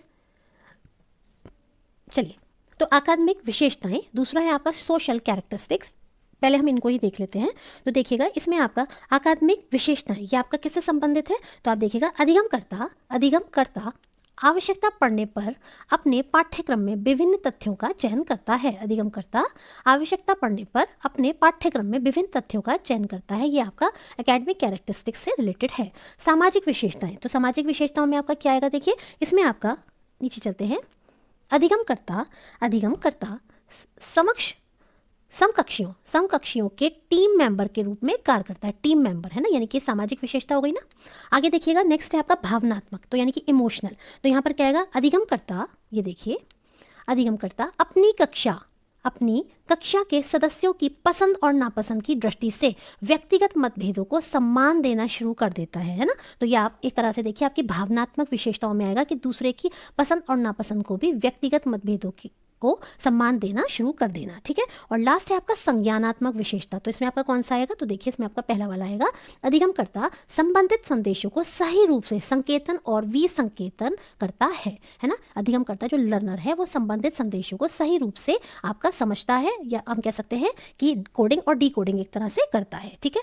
तो आप देखिएगा मैसेजेस जो होते हैं उनको सही रूप से समझता है। इसकी देखिए इंग्लिश दी हुई है आपकी, learners encodes and डिकोड्स relevant messages correctly, यानी जो भी उसको मैसेज दिया गया है लर्नर को, वो उसको सही से एनकोड करता है या डिकोड करता है, ठीक है। आगे चलिएगा, तो इसका जो आपका करेक्ट ऑप्शन हो जाएगा वो आपका कौन सा हो जाएगा, वो हो जाएगा आपका ऑप्शन नंबर सी, है ना। ये देखिए ये सारी आपकी डिटेलिंग दी गई है। आगे चलते हैं नेक्स्ट क्वेश्चन पे अपने, what are the basic requirements for organising teaching at understanding level. Understanding level समझ रहे हैं कौन सा है, अवबोध स्तर, है ना। देखिए यहाँ दिया होगा, ये रहा अवबोध स्तर की बात यहाँ पर हो रही है। यहाँ पर what are the basic requirement क्या होगी, यदि हमें अवबोध स्तर पर शिक्षण आयोजित करना है तो क्या क्या आवश्यकताएं होंगी, ठीक है। तो आप इसमें देखिएगा, सबसे पहला है आपका प्रस्तुत किए जा रहे तथ्यों और अवधारणाओं से संबंधित बड़ी संख्या में सकारात्मक और नकारात्मक उदाहरण देना। ये मैं आपको कई बार बता चुकी हूँ, ये आपका अवबोध स्तर में आता है, सकारात्मक और नकारात्मक उदाहरण देना। दूसरा है आपका तथ्यों को रेखांकित करने वाली मुख्य विशेषताओं को याद करने पर बल देना। याद करने पर, ये तो गलत हो गया क्योंकि ये तो स्मृति शिक्षण में आता है। तीसरा देखिए, और पहला वाला देखिए आपका करेक्ट हो चुका है ना। तीसरा है आपका अपेक्षित सूचना को तुरंत उपलब्ध कराने का अवसर प्रदान करना। अपेक्षित सूचना को giving opportunity to promptly supply the needed information, नहीं, ऐसा भी नहीं होता है। अगला है आपका conducting discussions to examine the pros and cons of an issue, यानी कि आपके देखिए किसी मुद्दे के सकारात्मक और नकारात्मक, फिर से देखिए आ गई वही बात, पहलुओं की जांच हेतु परिचर्चा आयोजित करना, ये आपका बिल्कुल आता है। एक तो आपका फर्स्ट था, एक आपका फोर्थ आ गया। नेक्स्ट है आपका विद्यार्थियों को प्रस्तुत तथ्यों की स्वयं द्वारा व्याख्या करने के अवसर प्रदान करना। विद्यार्थियों को प्रस्तुत तथ्यों की स्वयं द्वारा व्याख्या, देखिए ना तो ये आपका स्मृति स्तर में आएगा, ना ही ये आपका जो आपका ये रिफ्लेक्टिव लेवल होता है, ना ही उसमें आएगा, तो ये आपका इसी से संबंधित हो जाएगा। यानी कि आपका 1, 4 और 5 जो है आपका करेक्ट आंसर बनेगा। तो आइए अब हम अपने ऑप्शंस को देख लेते हैं। हाँ, ये देखिए आपका जो फर्स्ट ऑप्शन है वो करेक्ट हो जाता है। अवबोध स्तर पर शिक्षण आयोजित करने हेतु मुख्य आवश्यकताएं हैं। ये देखिए मैं शॉर्ट में आपको बता दे रही हूँ, बता चुकी हूँ वैसे। सकारात्मक और नकारात्मक उदाहरणों को यूज करना, सकारात्मक और नकारात्मक पहलुओं की जांच परिचर्चा, है ना। विद्यार्थियों को प्रस्तुत तथ्यों को स्वयं द्वारा व्याख्या करने के अवसर प्रदान करना, तथ्यों को स्मरण करने के साथ साथ उन्हें समझना। ठीक है, स्मरण तो करना है लेकिन समझना भी बहुत इंपॉर्टेंट है। ठीक है, जबकि हमने ऊपर भी देखा था कि केवल याद करने की बात हो रही थी, है ना। अगला है प्रस्तुत विषय में दक्षता प्राप्त करना एवं सामान्यीकरण की क्षमता का विकास करना या को विकसित करना। ठीक है, नेक्स्ट क्वेश्चन देखिएगा, निम्नलिखित में से उन विशेषताओं की पहचान कीजिए जो एक प्रभावी अध्यापक बनने के लिए सहायक व्यवहारों या व्यवहार के वर्ग के अंतर्गत आती हैं। तो देखिएगा, योजना बनाना, विद्यार्थी सफलता दर, विद्यार्थी मतों का प्रयोग करना, परीक्षण करना, अनुदेशनात्मक विधि। तो देखिए इसमें हमारा जो करेक्ट आंसर इन्होंने बताया है वो कौन सा है, आपका ऑप्शन नंबर डी है। कैसे, तो देखिए इसमें आप फर्स्ट है आपका क्या, संरचना बनाना, क्या बनाना, संरचना बनाना। दूसरा आपका क्या है इसमें, तो देखिए दूसरा है आपका 3, यानी कि विद्यार्थी सफलता दर, है ना, क्योंकि ये भी इफेक्टिव टीचिंग में बहुत ही इंपॉर्टेंट आपका हो जाता है। नहीं, विद्यार्थी सफलता दर नहीं, विद्यार्थी मतों का प्रयोग करना, विद्यार्थी मतों का प्रयोग करना। और आपका नेक्स्ट हो जाता है तो वो आपका होगा प्रोबिंग, यानी कि आपकी परीक्षण करना, है ना। तो ये आपके तीनों जो है इसके करेक्ट आंसर हो जाते हैं। आगे देखिएगा, बोरिस के अनुसार बेहतर शिक्षक के लिए 5 प्रमुख व्यवहार हैं जो पाठ्यक्रम, स्पष्टता, अनुदेशात्मक विविधता, शिक्षक कार्य, अभिविन्यास, अधिगम प्रक्रिया में व्यस्तता और विद्यार्थी सफलता दर है। और इन प्रमुख व्यवहार से संबंधित 5 सहायक व्यवहार हैं, विद्यार्थी मत का प्रयोग, संरचना बनाना, प्रश्न पूछना, परीक्षण करना और शिक्षक का प्रभाव। ठीक है, तो ये देखिए आपके 5 जो है मेन प्रमुख शिक्षक व्यवहार हैं जो कि सहायक व्यवहार कहलाते हैं। किस चीज़ के लिए, आपके इफेक्टिव टीचिंग के लिए। अगला प्रश्न देखिएगा, identify from the following list of competencies of teaching which are related to personality and attitude, यानी कि जो व्यक्तित्व और अभिवृत्ति से संबंधित हैं वो आपको इसमें पहचानने हैं। तो देखिए इसमें जो आपका सही उत्तर हो जाता है वो है आपका लोकस ऑफ कंट्रोल, यानी नियंत्रण की संस्थिति, और आपका आत्म प्रभावोत्पादकता, नियंत्रण की संस्थिति, और आपका आत्म प्रभावोत्पादकता, है ना। ये दोनों मैंने आपको पहले भी बताए थे, तो ये आपके करेक्ट हो जाएंगे। ठीक है, क्योंकि ये व्यक्तित्व और अभिवृत्ति से संबंधित है। नेक्स्ट देखिएगा, निम्नलिखित में से कौन सा समावेशी शिक्षण की अवधारणा की व्याख्या करता है। तो देखिए इसमें जो आपका है ऑप्शन डी, मैं डायरेक्ट ऑप्शन बता रही हूँ, है ना। ये क्या पूछ रहे हैं, समावेशी शिक्षण की अवधारणा की व्याख्या कौन सा करता है। तो ये देखिए आप, इसमें आपका ऑप्शन नंबर डी करेक्ट है। शिक्षक विभिन्न पृष्ठभूमियों के विद्यार्थियों को एक ही कक्षा में एक साथ सिखाता है, तो ये आपका समावेशी शिक्षण की अवधारणा को पुष्ट करता है। ठीक है, आगे देखिएगा, और देखिए इसमें समावेशी शिक्षण के अंतर्गत आप पढ़ सकते हैं, इसके अंतर्गत शारीरिक और मानसिक रूप से विकलांग बच्चे या बालक और अभिगमन अशक्त बालक तथा अनुसूचित जाति, अनुसूचित जनजाति, निर्धन, पिछड़े वर्ग के बालकों का समावेशन भी होता है। मेन इसमें क्या है, समावेशी शिक्षा में सभी प्रकार के बच्चे, किसी भी वर्ग जाति के हों या मेल हो फीमेल हो, शारीरिक रूप से या मानसिक रूप से या विकलांग बालक, उन सभी को एक साथ उनको पढ़ाना आपका समावेशी शिक्षण का एक पार्ट है। आगे देखिए, निम्नांकित में से कौन कक्षागत शिक्षण की विशेषताओं को प्रदर्शित करता है ना। कक्षागत शिक्षण की पूछ रहे हैं, कौन आपकी विशेषताओं को प्रदर्शित करता है। तो देखिए इसमें आपका जो करेक्ट आंसर हो जाएगा वो आपका कौन सा हो जाएगा, देखिए कक्षा में छात्रों द्वारा गुणवत्तापूर्ण प्रश्न पूछने के माध्यम से, through the quality of questions asked by the students in the classroom. मतलब कक्षागत शिक्षण की विशेषताओं को कौन सा आपका पॉइंट प्रदर्शित करता है। कक्षा में यदि पूर्ण उपस्थिति है तो क्या इसके माध्यम से, नहीं। कक्षा में अनेक सहायक शिक्षण सामग्री के माध्यम से, नहीं। कक्षा में छात्रों का मौन सुनिश्चित करने के माध्यम से, बिल्कुल नहीं, ये तो बिल्कुल ही इनकरेक्ट है। अगर इंटरेक्शन ही नहीं है क्लास में तो वो तो आपकी क्लास एक्टिव क्लास तो है ही नहीं, ना एक्टिव लर्नर्स हैं, पैसिव लर्नर्स हो गए। तो ये आपका ज़्यादा करेक्ट है चारों की तुलना में, कि कक्षा में छात्रों द्वारा जो गुणवत्तापूर्ण प्रश्न पूछे जा रहे हैं उसके माध्यम से हमें पता चलता है, क्या पता चलता है कि आपकी जो कक्षागत शिक्षण है वो कैसा है। ठीक है, आगे देखिएगा, अध्यापन की सर्वोत्तम प्रणाली कौन सी है? अध्यापन की सर्वोत्तम प्रणाली की यहाँ बात हो रही है, तो देखिए इसमें जो जानकारी प्रदान करना, छात्रों से पुस्तकें पढ़ने के लिए कहना, अच्छी संदर्भ सामग्री का सुझाव देना, चर्चा प्रारंभ करने की पहल करना और उसमें भाग लेना। चर्चा में क्या होगा, स्टूडेंट और टीचर दोनों एक दूसरे से चर्चा कर रहे हैं, परिचर्चा कर रहे हैं, यानी कि एक्टिव और मतलब पैसिव लर्नर्स सभी एक साथ मिलके क्लास को जो है एक्टिव बना रहे हैं ना। तो इसीलिए अध्यापन की सर्वोत्तम प्रणाली आपकी चर्चा प्रारंभ करने की पहल करना और उसमें भाग लेने से संबंधित है। चर्चा विधि शिक्षण की एक बहुउपयोगी विधि है।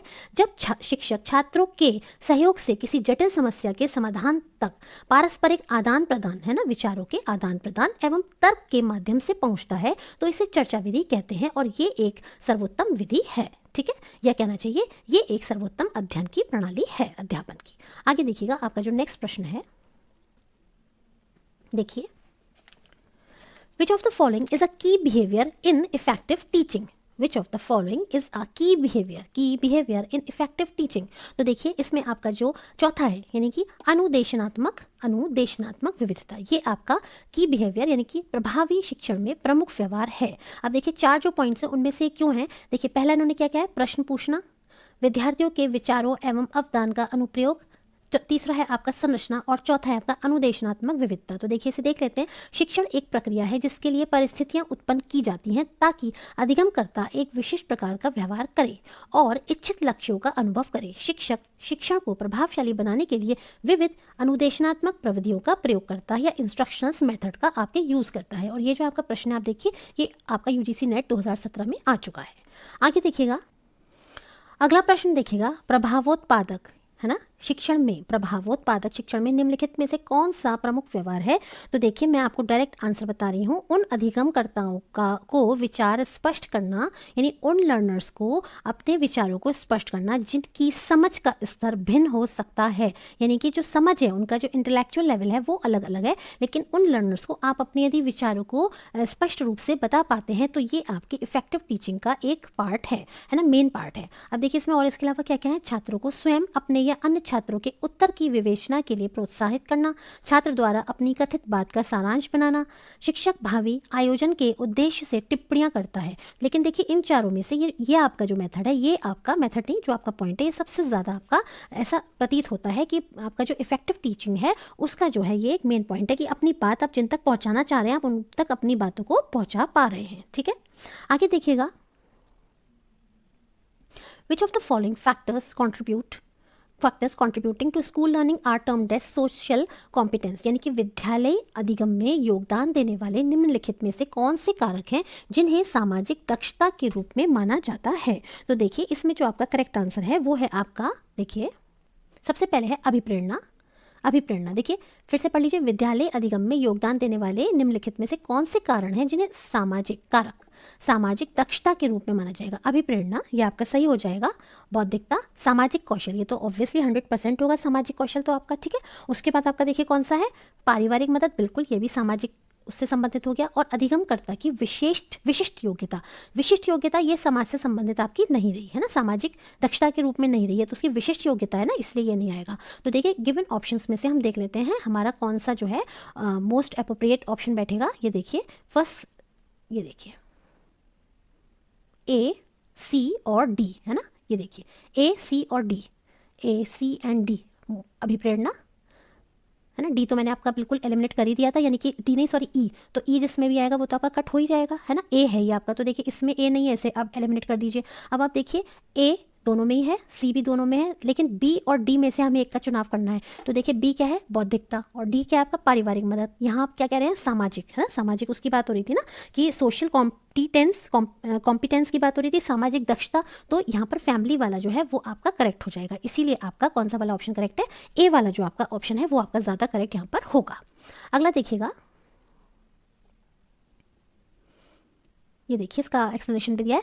सामाजिक दक्षता के अंतर्गत सामाजिक संवेदनात्मक, संज्ञानात्मक तथा व्यवहारात्मक कौशल आते हैं। अतः विद्यालय अधिगम में योगदान देने वाले कारक कौन कौन से हैं, अभिप्रेरणा, सामाजिक कौशल और पारिवारिक मदद। ठीक है, अगला देखिएगा, निम्नलिखित में से कौन सी अध्यापक प्रवीणता व्यक्तित्व और अभिवृत्ति के अनुक्षेत्र से संबंधित है? किससे संबंधित है ये, व्यक्तित्व है ना। कौन सी अध्यापक प्रवीणता और व्यक्तित्व और अभिवृत्ति, अध्यापक प्रवीणता व्यक्तित्व और अभिवृत्ति से संबंधित है। तो इसमें आपका जो करेक्ट पॉइंट है वो मैं आपको बता दे रही हूँ। देखिए ए ऑप्शन है, नियंत्रण और आत्म सामर्थ्य की संस्थिति, locus of control and self efficiency. ठीक है, तो देखिए ये आपका करेक्ट हो जाएगा। प्रबंधन तो टीचर करता ही नहीं है ना, और नियोजन से भी कोई मतलब नहीं है, लेकिन यहाँ पर आपका जो है नियंत्रण और आत्म सामर्थ्य की संस्थिति अध्यापक प्रवीणता के व्यक्तित्व और अभिवृत्ति के अनुक्षेत्र से संबंधित है, क्योंकि यहाँ पे हमें व्यक्तित्व और अभिवृत्ति है ना, आपका जो एटीट्यूड है और आपकी जो पर्सनैलिटी है उससे संबंधित करना है, तो इसीलिए आपका ये ज़्यादा कंट्रोल है, करेक्ट है कहना चाहिए, locus of control and self efficiency. Next देखिएगा, in the spectrum of teaching methods given below which are considered dialogic, dialogic यानी संवाद परक है ना, डायलॉजिक का मतलब जिससे कहते हैं ना डायलॉग, तो उसी से है संवाद, डायलॉजिक संवाद परक है ना। तो देखिए कौन कौन से हैं, कौन सी शिक्षण विधियां हैं। प्रयोगशाला कार्य में क्या डायलॉग्स का प्रयोग होता है? नहीं, इसमें नहीं होता है आपका। दूसरा आपका कौन सा है, देखिए तो दूसरा है आपका डेमोस्ट्रेशन। क्या इसमें आपका डायलॉग्स होते हैं? डायलॉग समझ रहे हैं ना, इसने ये कहा तो उसने ये कहा, फिर उसने ये कहा तो इसने ये कहा, ये वाली चीज़ इसमें भी नहीं होता है। नेक्स्ट है आपका ट्यूटोरियल्स। ट्यूटोरियल्स में बिल्कुल ऑब्वियसली होगा है ना, ट्यूशन आप पढ़ते हैं तो उसमें होता है ना कि आप बोल रहे हैं फिर स्टूडेंट्स को आपने, ठीक। नेक्स्ट है आपका समूह चर्चा, बिल्कुल इसमें भी आपका होगा है ना, समूह चर्चा में भी होगा। जबकि प्रोजेक्ट वर्क, परियोजना कार्य, क्या इसमें होगा? इसमें आपका नहीं होगा है ना, क्योंकि प्रोजेक्ट वर्क है, ठीक, प्रोजेक्ट बनाना है आपको। तो इस तरह से आपके सी और डी करेक्ट हो जाएंगे। सी और डी आपके इसमें दिए गए हैं, option number A is your correct answer. Next देखिएगा, देखिए हो सकता है आपको थोड़े से टिपिकल लग रहे हो, थोड़े से डिफिकल्ट लग रहे हो, लेकिन अगर आप इनको कर लेते हैं ना तो ये आपको ना बहुत हेल्पफुल रहेंगे, क्योंकि इससे फिर आप टिपिकल से टिपिकल क्वेश्चन भी एग्जाम में आसानी से सॉल्व कर लेंगे। और देखिए ये जो आपका यूनिट है ना बहुत इंपॉर्टेंट है, इसमें आपका पूरा 10 नंबर के प्रश्न आते हैं। ठीक है, अगला देखिएगा, निम्नांकित में से प्रभावी शिक्षण व्यवहार का आधार है। प्रभावी शिक्षण व्यवहार का आधार क्या है? आधार बेसिक क्या है ना, इफेक्टिव टीचिंग बिहेवियर का। तो देखिए अध्यापक की मध्यस्थता में संवाद जो शिक्षण को क्या पढ़ाया जा रहा है उसे समझने में मदद करता है। विद्यार्थी द्वारा दिए गए उत्तर के बारे में स्पष्टीकरण प्राप्त करना, विद्यार्थियों की प्रतिक्रिया के बारे में अतिरिक्त सूचना की मांग करना, या कम त्रुटि दर उच्च सफलता को बढ़ावा देकर विद्यार्थियों के आत्मसम्मान और सकारात्मक व्यवहार को बढ़ाना है ना, पॉजिटिव बिहेवियर उनके अंदर इंक्रीज करना, कम त्रुटि दर उच्च सफलता को बढ़ाना। तो ये आपका मेरे हिसाब से ज़्यादा करेक्ट हो जाएगा। देखिए चेक कर लेते हैं एक बार। हाँ देखिए ये आपका बिल्कुल सही है, त्रुटि की दर को कम करना अर्थात सफलता के उच्च स्तर को प्राप्त करने हेतु बढ़ावा देकर विद्यार्थियों के आत्मसम्मान और सकारात्मक व्यवहार को बढ़ावा देना प्रभावी शिक्षण व्यवहार का आधार होता है। प्रभावी शिक्षण व्यवहार के अंतर्गत एक शिक्षण कार्य को करते समय उन सभी व्यवहारों को कुशलतापूर्वक करता है जिससे छात्र अधिगम के उच्च स्तर को प्राप्त कर सके या उनको प्राप्ति हो सके। अगला देखिएगा, यदि शिक्षण को सात्यांक की तरह देखा जाए है ना, तो निम्नलिखित में से कौन सी प्रकारता शिक्षक एवं अधिगमकर्ता के बीच सक्रिय एक्टिव आदान प्रदान को शामिल करती है? तो देखिए इसमें जो आपका करेक्ट होगा वो कौन सा है? ट्रेनिंग, अनुकूलन, इंस्ट्रक्शन या इंडोक्ट्रिनेशन। तो देखिए आपका ये करेक्ट है इंस्ट्रक्शनल, क्योंकि इसमें क्या होगा? इंस्ट्रक्शंस है ना, सक्रिय आदान प्रदान है ना होगा, ठीक है, किसमें? इंस्ट्रक्शंस में। यदि शिक्षण को सात्यांक की तरह देखा जाता है तो अनुदेशन प्रकारता शिक्षण एवं अधिगमकर्ता के बीच सक्रिय आदान प्रदान को शामिल करती है। निम्नलिखित में से देखिए कौन कौन सी शिक्षण पद्धतियां प्रत्यक्ष अधिगम के लिए उपयोगी हैं? प्रत्यक्ष अधिगम, डायरेक्ट लर्निंग के लिए कौन सी शिक्षण पद्धतियां जो हैं वो आपकी इंपॉर्टेंट हैं, तो उन्हें आप देख लीजिएगा। सबसे पहले आप ये बता रहे हैं कौन सी? टीम शिक्षण का तथा व्याख्यान देना, निरूपण तथा भूमिका निर्वाह। प्रत्यक्ष अधिगम समझ रहे हैं, डायरेक्ट आप देख के लर्न कर रहे हैं, यानी कि निरूपण बिल्कुल। डेमोन्स्ट्रेशन में आप देखते हैं डायरेक्टली। भूमिका निर्वाह, जैसे कि कोई बच्चा जो है मान लीजिए इंदिरा गांधी का या मान लीजिए सुभाष चंद्र बोस जी का रोल प्ले कर रहा है, तो आप उसे सीख रहे हैं कि उनका क्या कैरेक्टर था, कैसे दिखते थे, क्या उनकी सोच थी, ठीक है, वो आपको ये क्या है? प्रत्यक्ष अधिगम है। तो आपका एक तो सेकंड पॉइंट हो गया है ना, ए आपका कट गया। देखिए ए जिसमें है, चलिए अभी आगे और देख लेते हैं फिर एलिमिनेट करेंगे। तीसरा है आपका दृश्य श्रव्य के उपयोग तथा उसके बिना व्याख्यान देना। दृश्य श्रव्य के उपयोग तथा उसके बिना आपका व्याख्यान देना, उसके बिना, तो ये आपका कट हो गया, ठीक, पहला वाला भी आपका कट हो गया। उसके अलावा है कार्यशाला एवं दत्त कार्यों में प्रतिभागिता, तो ये आपका करेक्ट हो जाएगा क्योंकि प्रत्यक्ष हो गया ना, डायरेक्टली आप कर रहे हो प्रतिभाग। नेक्स्ट है आपका मूक्स तथा अनुभाविक ह्यूरिस्टिक्स पहल, ठीक है, तो ये भी आपकी अनुभव, देखिए अनुभव मूक्स, तो ये भी आपका हो जाएगा। प्रत्यक्ष अधिगम की बात हो रही है। फिर है आपका अंतःक्रियात्मक प्रस्तुतिकरण, तो क्या आपका ये आएगा? ये आपका नहीं आएगा। तो इस तरीके से आप देखिएगा आपका बी और डी और ई ये करेक्ट होना चाहिए। तो देखिए पहले ही ऑप्शन में है B, D and E, this means your option number A is your correct answer. ठीक है, देखिए ये देखिए ये आपका करेक्ट हो गया। अभी मैंने बताया था निरूपण तथा भूमिका निर्वाह, कार्यशाला और तथ्य कार्यों में प्रतिभागिता एवं मूक्स तथा अनुभाविक ह्यूरिस्टिक्स, पहल इत्यादि शिक्षण पद्धतियाँ प्रत्यक्ष अधिगम के लिए उपयोगी होती हैं। अधिगम शैली से अभिप्राय अधिगम के लिए अपनाए गए ऐसे तरीके या साधन या पद्धतियाँ हैं जिससे एक अधिगमकर्ता यानी एक लर्नर को किसी अधिगम परिस्थिति में अपने सामर्थ्य तथा अधिगम उद्देश्य के अनुरूप अच्छे अधिगम परिणामों की प्राप्ति हो सके। इन शॉर्ट यहाँ पे डायरेक्ट मेथड पूछे थे, तो डायरेक्ट में आप वो सभी मेथड्स यूज करेंगे जिसमें आप देखते हैं, खुद महसूस करते हैं या आप खुद अनुभव करते हैं, वो सारी है जिसमें आप खुद इन्वॉल्व होते हैं, वो आपके डायरेक्ट मेथड हो गए। ठीक है, अगला देखिएगा शिक्षण में निम्नलिखित में से कौन से अधिगम परिणाम अवबोध स्तर पर प्रयुक्त होते हैं। अवबोध स्तर, फिर से आगे देखिए बीच का लेवल, तो देखिए तथ्यों को लंबे समय तक प्रत्यस्मरण और धारण रखना नहीं, ये आपका स्मृति लेवल हो गया। तथ्यों के मध्य संबंध, ये मैं आपको बता चुकी हूँ, अवबोध स्तर का है संबंध। ठीक, और स्वरूप देखना, ये आपका इसका ही आंसर हो गया। विचारों का रचनात्मक निर्माण, विचारों का नहीं, ये तो हाई लेवल में आ गया ना आपका, ये भी नहीं हुआ। तथ्यों और सूचना पर प्रभुत्व, ये भी नहीं है। तो आपका बेस्ट ऑप्शन बनता है ऑप्शन नंबर बी। शिक्षण के स्तर में तथ्यों के मध्य संबंध और स्वरूप देखने संबंधी अधिगम परिणाम अवबोध स्तर पर प्रयुक्त होते हैं। और देखिए इसके दो प्रतिपादक थे आपके, कौन थे? मॉरिसन, हेनरी सी मॉरिसन थे। इस समझ में तथ्यों को केवल याद रखना आवश्यक नहीं है बल्कि उनको समझना भी आवश्यक है। इस स्तर पर सामान्यीकरण की क्षमता को विकसित किया जाता है ना। और ये देखिएगा सामान्यीकरण करने का अर्थ होता है अवधारणा, सिद्धांत, परिभाषाएं आदि को समझना। ठीक है, अगला देखिए फिर से कितना आसान है, आपको देख के एकदम पता चल रहा होगा। क्वेश्चन नंबर 68 अपने आप देखिए। कोई अध्यापक कक्षा में अपनी प्रस्तुति के समर्थन में बहुत से सकारात्मक और नकारात्मक, फिर से बताइए बिना ऑप्शंस के बताइए कौन सा हो गया। ये कई बार एक्सप्लेन कर दिया है, तो ये आपका अवबोध स्तर हो गया। कौन सा हो गया? अवबोध स्तर। देखिए चेक कर लेते हैं, ये देखिए आ गया ना अवबोध स्तर। तो देखो थोड़ा सा ना आपको वर्डिंग्स पकड़ने पड़ेंगे, सकारात्मक, नकारात्मक, है ना, संबंध, है ना, और ये इलस्ट्रेशंस जहाँ पे आपकी इस तरह से होंगी वो आपके सब अवबोध स्तर से रिलेटेड है। ठीक है, ये देखिए सकारात्मक उदाहरण, नकारात्मक उदाहरण। ठीक, चलिए अगला करते हैं। ज्ञान तक पहुंचने की किस विधि में संयुक्त रूप से, बहुत आसान है, विशिष्ट से सामान्य की ओर और सामान्य से विशिष्ट की ओर बताइए। ये मैं आपको बता चुकी हूँ मॉर्निंग वाली वीडियोस में। ये हमने किस में पढ़ा था? साइंटिफिक मेथड में, वैज्ञानिक विधि में हम विशिष्ट से सामान्य की ओर और सामान्य से विशिष्ट की ओर पढ़ते हैं। यानी कि वैज्ञानिक विधि में आगमनात्मक विधि और निगमनात्मक विधि दोनों का ही कॉम्बिनेशन होता है। ठीक है, अगला देखिए। अच्छा ये और देखिए आप, विशिष्ट से समान की ओर, स्पेसिफिक, S2G आपका क्या है? आगमनात्मक विधि। कौन सी विधि है? आगमनात्मक विधि। और यदि हम बात करते हैं किसकी? G2S, उल्टा सामान्य से विशिष्ट की ओर, G2S, तो ये आपकी क्या है? निगमनात्मक विधि। ठीक है, निगमनात्मक विधि। ठीक, चलिए अगला देखिए। प्रभावी शिक्षण निम्नलिखित में से क्या है? प्रभावी शिक्षण निम्नलिखित में से क्या है?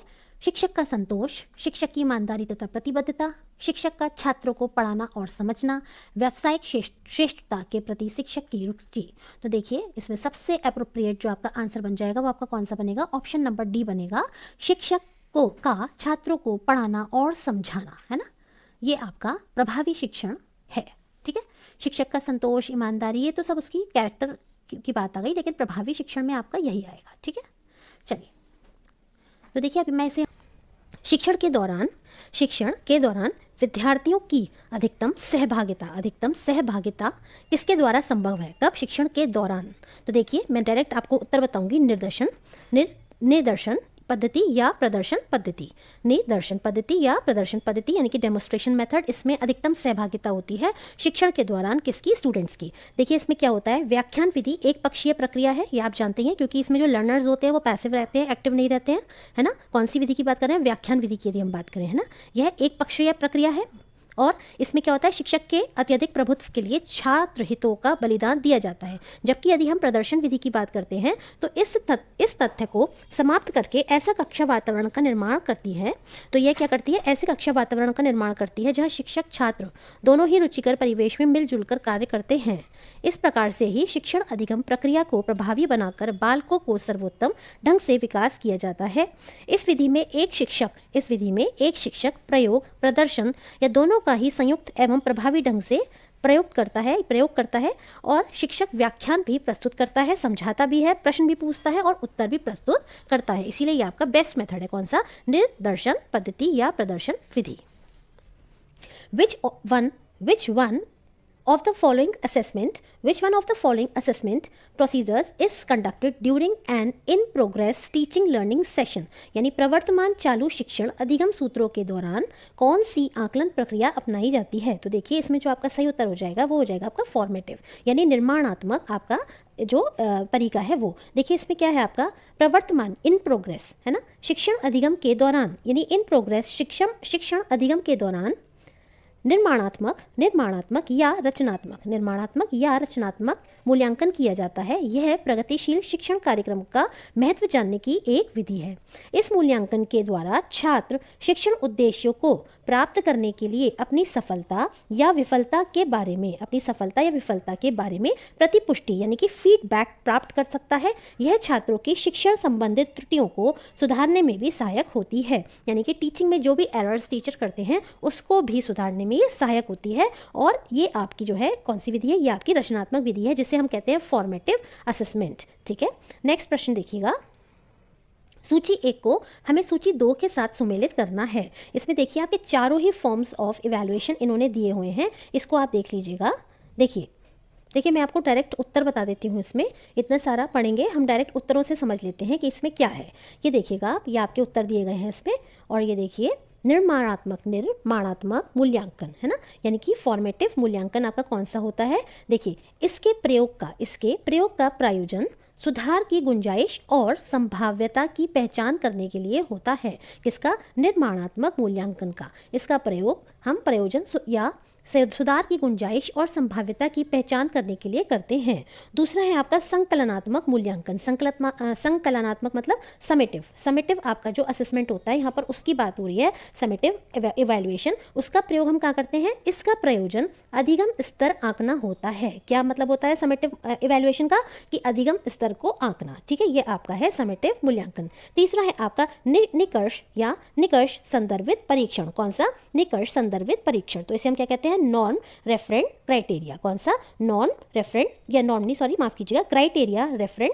ठीक है, क्राइटेरिया रेफरेंट। तो देखिए इसमें आपका क्या होता है, देखिएगा इसके अंदर ये जो आपका क्राइटेरिया रेफरेंट टेस्टिंग होती है, इसके अंतर्गत क्या होता है, आधिपत्य सूचक मानक। और लास्ट है आपका मानक है ना, ये क्या, नॉर्म्स रेफरेंट आपका टेस्टिंग या मानक संदर्भित परीक्षण। इसमें क्या होता है, रिपोर्टिंग के लिए प्रतिशतता आधारित रैंक और मानक प्राप्तांकों का योग है ना, प्रतिशतता आधारित रैंक और मानक प्राप्तांकों का प्रयोग किया जाता है। किसके अंदर आपका, ये देखिए ये है आपका मानक संदर्भित आपका परीक्षण में। देखिए जहाँ नॉर्म्स की बात आ जाएगी वहाँ पे आप प्रतिशत या मानक प्राप्तांक का प्रयोग करेंगे। ठीक है, और जहाँ पे आपके निकर्ष आ जाएगा, निकर्ष संदर्भित, वहाँ पे क्या है आपका आधिपत्य सूचक मानक। कौन सा, आधिपत्य सूचक मानक। ठीक है, और यहाँ पे जहाँ पे आपका संकलनात्मक है, वहाँ पे क्या है, अधिगम स्तर की जांच करनी है आपको। और निर्माणात्मक में क्या होता है, आपके सुधार और संभाव्यता।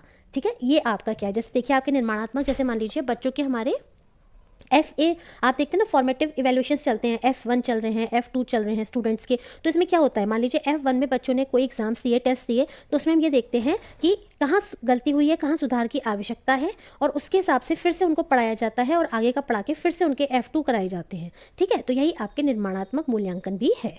आगे देखिएगा, नेक्स्ट प्रश्न को देखेंगे। Test data when the test data tells us about a student's level of proficiency in a defined area the procedure of evaluation is called what. तो देखिए ये आपका कहलाएगा क्राइटेरियन रेफरेंट टेस्टिंग। मतलब देखिए जब कोई परीक्षण प्रदत्त किसी परिभाषित क्षेत्र में छात्र छात्रा के प्रवीणता स्तर को इंगित करते हैं तो मूल्यांकन की इस प्रक्रिया को क्या कहा जाता है। तो ये आपका होता है निकष संदर्भित परीक्षण या क्राइटेरियन रेफरेंट टेस्टिंग। देखिए इसे थोड़ा सा देख लेते हैं, इसमें क्या है आपके निकष संदर्भित परीक्षण। इसमें क्या होगा देखिए, इसमें प्रदत्त किसी परिभाषित क्षेत्र में छात्र छात्रा की प्रवीणता स्तर को इंगित करते हैं, है ना। इसमें किसी भी पॉइंट पर ये देखते हैं कि कोई भी स्टूडेंट या कोई भी जो छात्र है या छात्रा है वो उसने कितना प्रवीणता का स्तर प्राप्त किया है। तो ये आपका क्राइटेरिया रेफरेंट टेस्टिंग होती है। मतलब इसमें किसी एक खास क्राइटेरिया के बेस पर जजमेंट करना होता है, ठीक है। और देखिए ये जो है आपका निकष संदर्भित परीक्षण, इस पद का प्रयोग सबसे पहले किसने किया था, ग्लेसर ने किया था और 1963 में किया था। A teacher in a particular college, देखिए किसी कॉलेज में एक शिक्षक ने अपने छात्रों के निष्पादन को सूचित करने के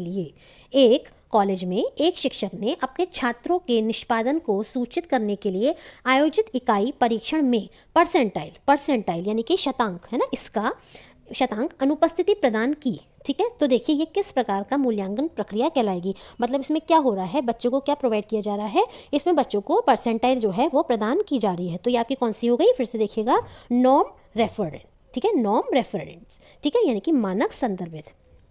जैसे मान लीजिए आपकी कोई परीक्षाएं होती हैं, किसी बच्चे आप देखते हैं IIT जी वगैरह की देते हैं, है ना, या फिर आपकी नेट वगैरह की परीक्षा होती है, JRF होता है, तो उसमें भी आप देखिए परसेंटाइल के बेस पर होता है कि कितना परसेंटाइल है, 99 है, 92 है, 95 है। तो यही आपका क्या हो गया, नॉर्म रेफरेंट, है ना, या फिर आपका मानक संदर्भित आपका इवैल्यूएशन, ठीक है। इसमें क्या है, कोई एक पर्टिकुलर यानी कि परसेंटाइल मार्क्स की यहाँ पर बात होगी, परसेंटाइल की बात होगी। आगे देखिएगा, मानक संदर्भित, ठीक है, मानक संदर्भित परीक्षण का उद्देश्य छात्रों की उपलब्धि की तुलना अन्य छात्रों की उपलब्धि से करना है। देखिए ठीक है, कितना अच्छा दिया हुआ है, मानक संदर्भित यानी कि यहाँ पर बात हो रही है नॉर्म रेफरेंस, ठीक है, इसकी इवैल्यूएशन की। इसमें क्या होता है, जो छात्रों की उपलब्धि होगी उसकी तुलना हम अन्य छात्रों की उपलब्धि से करेंगे कि भाई ए छात्र की परसेंटाइल मान लीजिए 99 है और बी की कितनी है, 98.5 है मान लीजिए, है ना, या 98 है, ठीक है। तो इस तरीके से हम तुलना कर रहे हैं। या छात्रों की संप्राप्ति को किसी ज्ञात समूह के अन्य छात्रों के सापेक्षित स्थिति, है ना, फिर वही बात, तुलना के रूप में व्यक्त करता है। इसमें प्राप्तांकों की व्याख्या उस परीक्षण में मानक के आधार पर किया जाता है, ठीक है। इन शॉर्ट यहाँ पे तुलना की जाती है बच्चों की, ठीक है, और किसी आधार पे जो एक नॉर्म सेट किया गया हो, जो एक क्राइटेरिया सेट किया हो, तो वही आपका क्या है, नॉर्म रेफरेंस आपका इवैल्यूएशन कहलाएगा।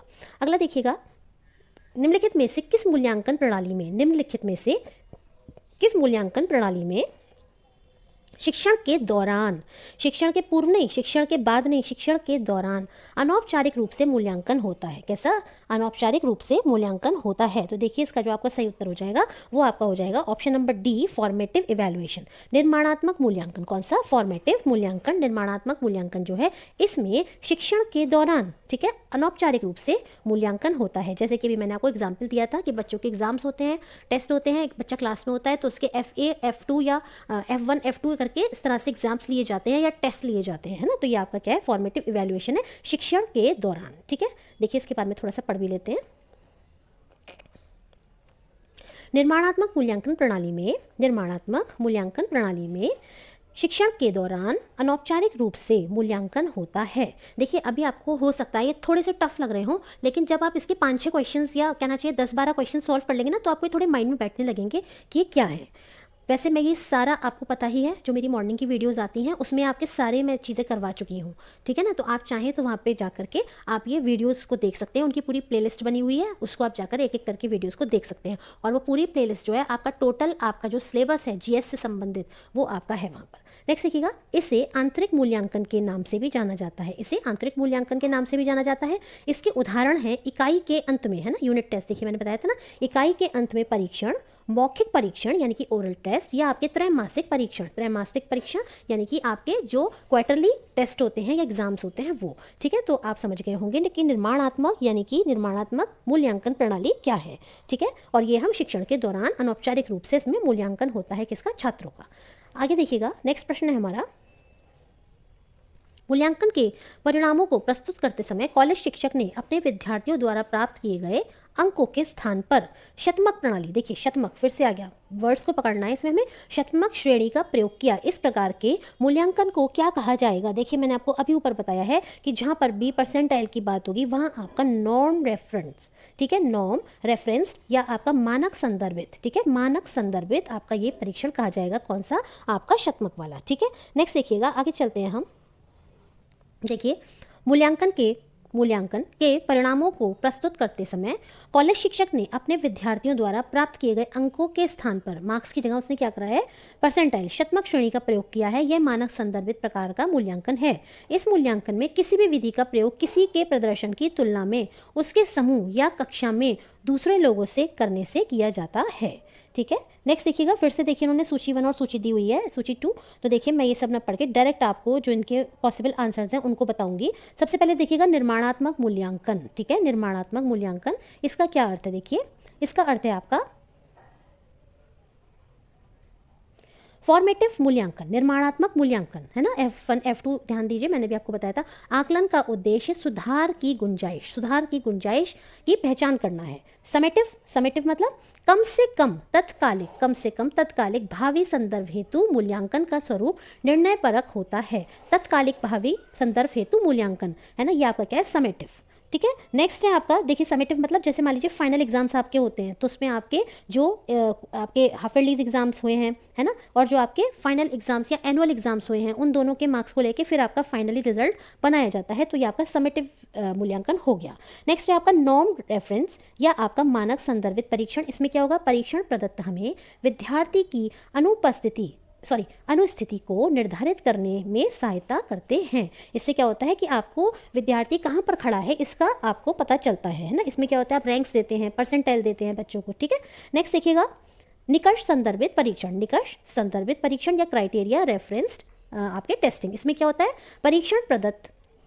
परीक्षण प्रदत्त हमें विद्यार्थी को प्रवीणता के स्तर के बारे में बताते हैं। इसमें हमें स्टूडेंट की कितना वो प्रवीण हुआ है किसी एक पर्टिकुलर कहना चाहिए बेस पर, वो हम इसमें देखते हैं। किसमें? क्राइटेरिया। देखिए क्राइटेरिया है ना, तो इससे ध्यान रखिए कोई एक पर्टिकुलर हमने क्राइटेरिया बना लिया कि हमें बच्चों का मान लीजिए टीचिंग एप्टीट्यूड ही टेस्ट करना है ना। मान लीजिए बीएड की परीक्षा है तो हम ये देखना चाहते हैं बच्चों में टीचिंग एप्टीट्यूड या टीचिंग एबिलिटी है भी या नहीं है, तो ये आपका क्राइटेरिया रेफरेंस समझ हो गया। नेक्स्ट देखिएगा, निर्माणात्मक मूल्यांकन, फॉर्मेटिव मूल्यांकन का प्रमुख उद्देश्य या मुख्य उद्देश्य क्या है? तो देखिए निर्माणात्मक मूल्यांकन, है ना, इसका जो मुख्य उद्देश्य या जो प्रमुख उद्देश्य है वो क्या है? आपके विद्यार्थियों के अधिगम को बढ़ाना, है ना। मैंने भी आपको F1 F2 वाला एग्जाम्पल दिया था, उससे आप ये ध्यान रख सकते हैं। निर्माणात्मक मूल्यांकन का मुख्य उद्देश्य विद्यार्थियों के अधिगम को बढ़ावा देना है।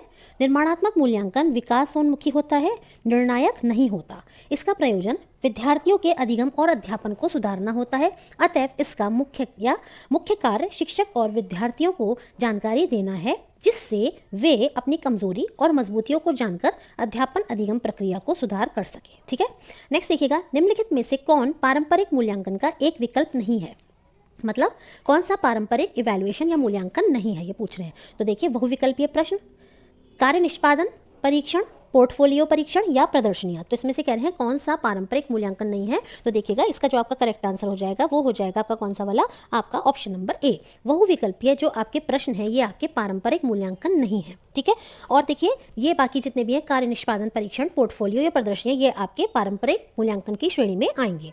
देखिए कार्य निष्पादन जो आपका परीक्षण है या पोर्टफोलियो तथा प्रदर्शनियां, ये सभी आपके पारंपरिक मूल्यांकन का ही एक विकल्प है, किंतु जो आपका बहुविकल्पीय प्रश्न है ये पारंपरिक मूल्यांकन नहीं है। तो सही उत्तर आपका ये हो गया।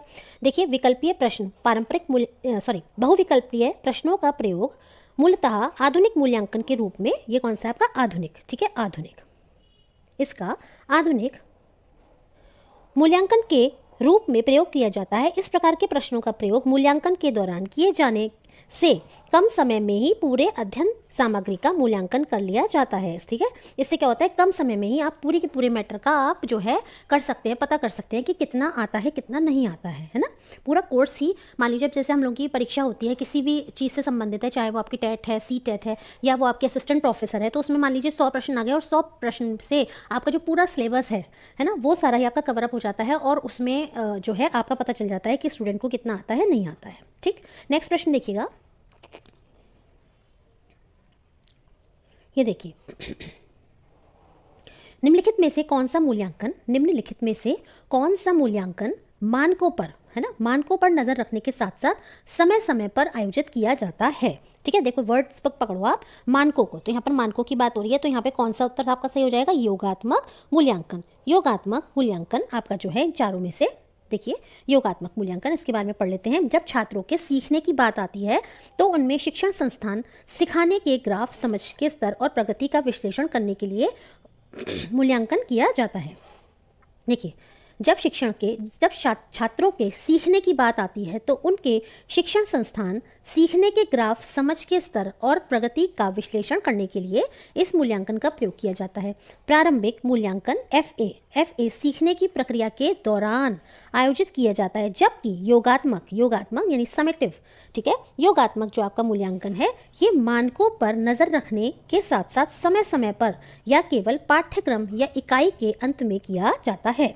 योगात्मक मूल्यांकन छात्रों के मूल्यांकन को संदर्भित करता है जो परिणाम पर केंद्रित होता है। यह ग्रेडिंग प्रक्रिया का एक हिस्सा है जो प्रतिभागियों को समय समय पर दिया जाता है। आमतौर पर पाठ्यक्रम, शब्द या इकाई के समापन पर यह आयोजित होता है। इसका प्रमुख उद्देश्य पाठ्यक्रम या कार्यक्रम की प्रभावशीलता का मूल्यांकन करना, सीखने की प्रगति की जांच करना आदि।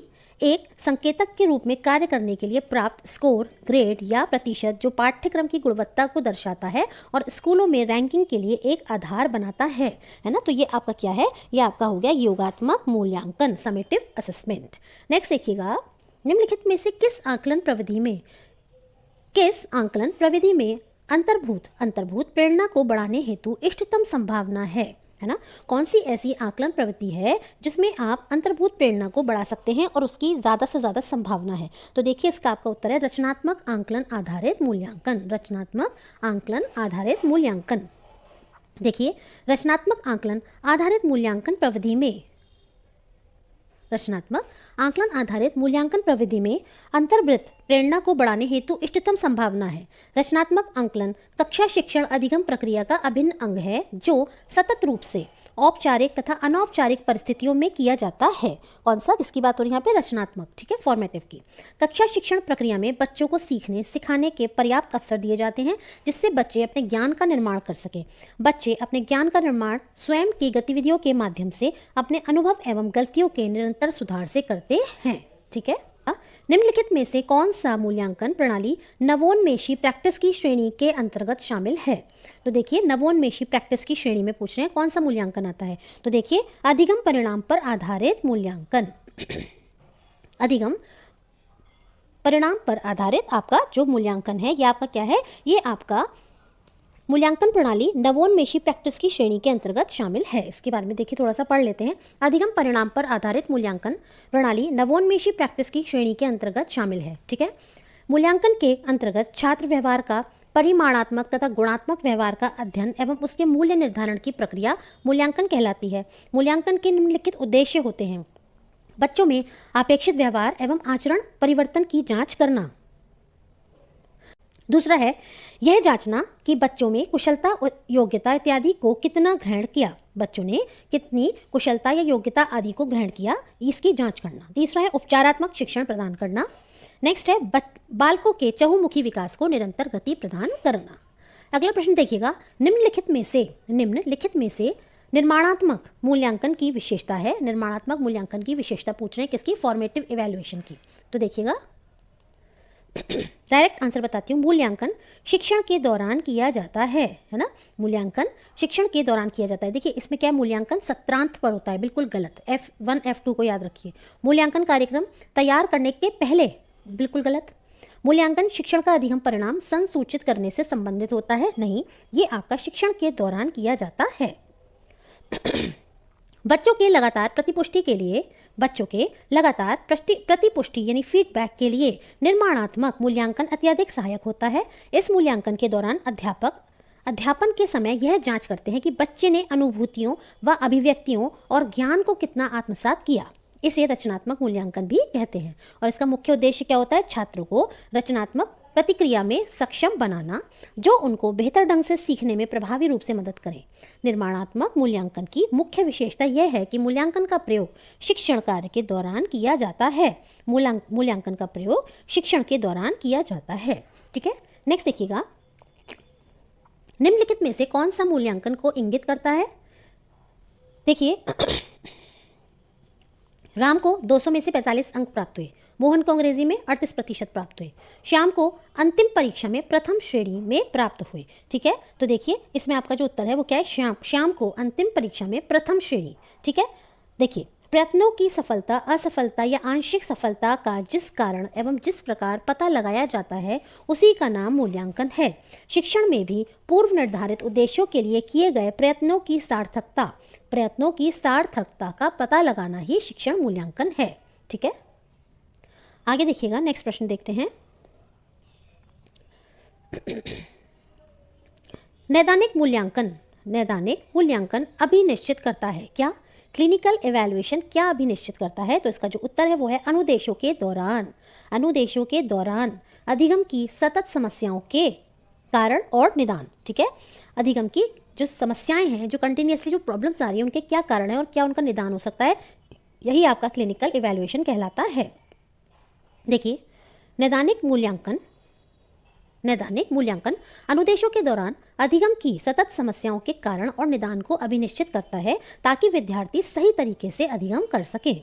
अगला देखिए, मूल्यांकन प्रक्रिया को निम्नलिखित विशेषताओं में से निर्माणात्मक मूल्यांकन का वर्णन करने वाली विशेषताओं को पहचान करें। ठीक है, यानी कि आपको इसमें निर्माणात्मक मूल्यांकन की विशेषताओं की पहचान करनी है। ये देखिए, इसमें उन्होंने कई सारे ऑप्शंस दिए हैं आपके, तो हम देखते हैं। मूल्यांकन उत्तर अनुदेशात्मक घटना है? नहीं, बिल्कुल गलत। मूल्यांकन अनुदेश के दौरान घटित होती है? बिल्कुल सही। मूल्यांकन को कार्य नीति निर्माण करते हैं। मूल्यांकन सर्वाधिक रूप से घटित होता है। मूल्यांकन का उद्देश्य शिक्षण प्रक्रिया में सुधार करना होता है। करेक्ट। नेक्स्ट है आपका, मूल्यांकन छात्र और शिक्षक की प्रतिभागिता पर आधारित होता है। डेफिनेटली। तो देखिए आपका 2, 5 और 6 करेक्ट हो जाएगा और ये आपका दिया हुआ है, देखिए ऑप्शन नंबर बी में 2, 5 और 6। मूल्यांकन प्रक्रिया की विशेषताओं में से निर्माणात्मक मूल्यांकन का वर्णन करने वाली विशेषताएं निम्नलिखित हैं। मूल्यांकन अनुदेशन के दौरान घटित होता है। मूल्यांकन का उद्देश्य शिक्षण प्रक्रिया में सुधार करना है। मूल्यांकन छात्रों और शिक्षक की प्रतिभागिता पर आधारित होता है। नेक्स्ट देखिएगा, विद्यार्थियों की प्रस्तुति में रचनात्मक कौशल और सृजनशीलता यानी क्रिएटिविटी का प्रभावी मूल्यांकन निम्नलिखित में से किस परख या परीक्षण द्वारा किया जा सकता है? तो ये आपका पता चल सकता है हमें निबंध प्रकार की जांच। देखिए ये क्या कह रहे हैं, क्रिएटिविटी या आपकी रचनात्मकता, ये आपको किससे पता चलेगी? क्या वस्तुनिष्ठ प्रकार के प्रश्नों से पता चलेगी? नहीं, उसमें तो आपको 4 ऑप्शंस होंगे, आपको एक पर टिक कर देना है, जिससे आपकी कोई क्रिएटिविटी या आपकी रचनात्मकता का कोई ज्ञान नहीं हो रहा। देखिए लघु उत्तर में क्या होगा, शॉर्ट में आप लिखेंगे और प्रकार से आपका जो उत्तर है निबंध प्रकार की जांच, ये आपका बेस्ट आंसर हो जाता है, क्योंकि आप जानते ही हैं हिंदी में, इंग्लिश में या किसी भी विषय में जब आपसे कोई चीज़ को डिटेलिंग, किसी आंसर को, किसी क्वेश्चन को डिटेल करने के लिए कहा जाता है, तो उसमें आपका पता चलता है कि आप में कितनी क्रिएटिविटी है किसी क्वेश्चन को या किसी आंसर को फॉर्म करने की, और साथ में आप किसी भी विषय पर कितना अच्छे से उसको रचनात्मक रूप से या सृजनशीलता के साथ या नए विचारों के साथ उसको आप प्रस्तुत कर सकते हैं। तो देखिए विद्यार्थियों की प्रस्तुति में रचनात्मक कौशल और सृजनशीलता का प्रभावी मूल्यांकन करने के लिए निबंध प्रकार के जांच के द्वारा परख या परीक्षण किया जाता है। रचनात्मक मूल्यांकन शिक्षक को बताता है कि सीखे गए पाठ को शिक्षार्थी किस प्रकार से आत्मसात और उपयोग कर रहे हैं। रचनात्मक मूल्यांकन में प्रतिपुष्टि अथवा फीडबैक तथा आकलन सम्मिलित रहता है। आगे देखिएगा, निबंध प्रकार के जांच के अंतर्गत, निबंध प्रकार की जांच के अंतर्गत ऐसे प्रश्नों का प्रयोग किया जाता है जिसका उत्तर एक या अधिक प्रश्नों में लिखा जाता है। ठीक है, एक या अधिक प्रश्न मीन्स लंबे उसके आंसर्स होते हैं। इससे क्या होता है, इसके उद्देश्य क्या है, विद्यार्थियों द्वारा लिखी गई विषय वस्तु की जांच कर उसका मूल्यांकन करना, विद्यार्थियों द्वारा अर्जित ज्ञान से मिलते जुलते तथ्यों को देखना, विषय की समस्या एवं मुद्दों का आकलन करना, अनुमान के आधार पर सूचनाओं तथा तथ्यों को व्यवस्थित करना और उसका विश्लेषण करना, तथ्यों एवं अवधारणा के अनुसार अपने विचार प्रकट करना इत्यादि। तो ये आपके निबंध प्रकार के जो आपके उत्तर होते हैं उनसे आपको पता चलता है किसी स्टूडेंट्स की क्रिएटिविटी या किसी भी स्टूडेंट का जो एनालिसिस करने का वे है या निर्माण करने का वे है या उसकी जो क्रिएटिव थिंकिंग है उसके बारे में आपको पता चलता है। नेक्स्ट देखिएगा, नैदानिक मूल्यांकन से सुनिश्चित होता है, क्या सुनिश्चित होता है, अनुदेशन के दौरान देखिए क्लिनिकल इवैल्यूएशन की यहाँ पर बात हो रही है, तो इससे क्या सुनिश्चित होता है कि अनुदेशन के दौरान अधिगम में विद्यमान समस्याओं के कारणों और उनका समाधान, अधिगम में विद्यमान समस्याओं के कारणों और उनका समाधान। ठीक है, तो ये क्या है आपका नैदानिक मूल्यांकन है। अनुदेशन के दौरान अधिगम में विद्यमान समस्याओं के कारणों एवं उनका समाधान नैदानिक या क्लिनिकल इवैल्यूएशन से सुनिश्चित होता है। इसके अंतर्गत छात्र की समस्त परिस्थितियों का अवलोकन करके विशिष्ट प्रभावों पर ध्यान दिया जाता है। निदानात्मक के अंतर्गत वस्तुनिष्ठ प्रविधियों और विधियों का प्रयोग किया जाता है। इसमें वस्तुनिष्ठ विधियों या प्रविधियों का हम यूज करते हैं। नेक्स्ट देखिएगा, the goal of formative assessment is, the goal of formative assessment is means निर्माणात्मक मूल्यांकन का लक्ष्य क्या है। तो देखिए इसका जो लक्ष्य है वो क्या है, मैं आपको डायरेक्ट आंसर बता रही हूँ, सतत फीडबैक प्रदान, विद्यार्थी अधिगम की निगरानी, है ना, सतत अधिगम प्रदान करके विद्यार्थी अधिगम की निगरानी करना, monitor students learning to provide ongoing feedback. ये आपका क्या है, निर्माणात्मक या फॉर्मेटिव जो आपका असेसमेंट है उसका आपका लक्ष्य है। निर्माणात्मक मूल्यांकन का लक्ष्य विद्यार्थियों के अधिगम की निगरानी करना, सतत फीडबैक प्रदान करना, समग्र शैक्षिक कार्य को जारी रखने अथवा उसे आवश्यकता के अनुसार बदलने संबंधी सूचना को एकत्र करना निर्माणात्मक मूल्यांकन का महत्वपूर्ण लक्ष्य है। यह शैक्षिक क्रम को निर्धारित करता है और हर संभव प्रयत्न करता है कि अध्यापन अधिगम को अच्छा और रोचक बना सके। इसका उद्देश्य विद्यार्थियों के अधिगम को प्रगतिशील बनाना है। किसका, निर्माणात्मक मूल्यांकन का या फॉर्मेटिव मूल्यांकन का। नेक्स्ट देखिएगा, मूल्यांकन प्रणाली की दृष्टि से सेट 1 को सेट 2 से आपको फिर से सुमेलित करना है। तो देखिएगा मैं आपको डायरेक्ट आंसर्स की तरफ ले चलती हूँ, ये आपके बहुत इंपॉर्टेंट हैं। ये ज़रूरी नहीं है कि आपका इतना बड़ा क्वेश्चन ही आए, ये एक भी दे देंगे तो आपके लिए ये हो जाएगा। देखिए रचनात्मक मूल्यांकन है ना, इसमें क्या है आपका प्रश्नोत्तरी एवं चर्चाएं। ठीक है, संकलनात्मक मूल्यांकन अनंतिम या अंतिम अधिगम परिणामों का श्रेणीकरण, है ना, संकलनात्मक मैंने आपको बताया था ना, समेटिव फाइनल एग्जाम्स, उससे ध्यान करिए। और रचनात्मक F1 F2 बताया था मैंने आपको, तो उसमें क्या होता है, प्रश्नोत्तर पूछे जाते हैं बच्चों से।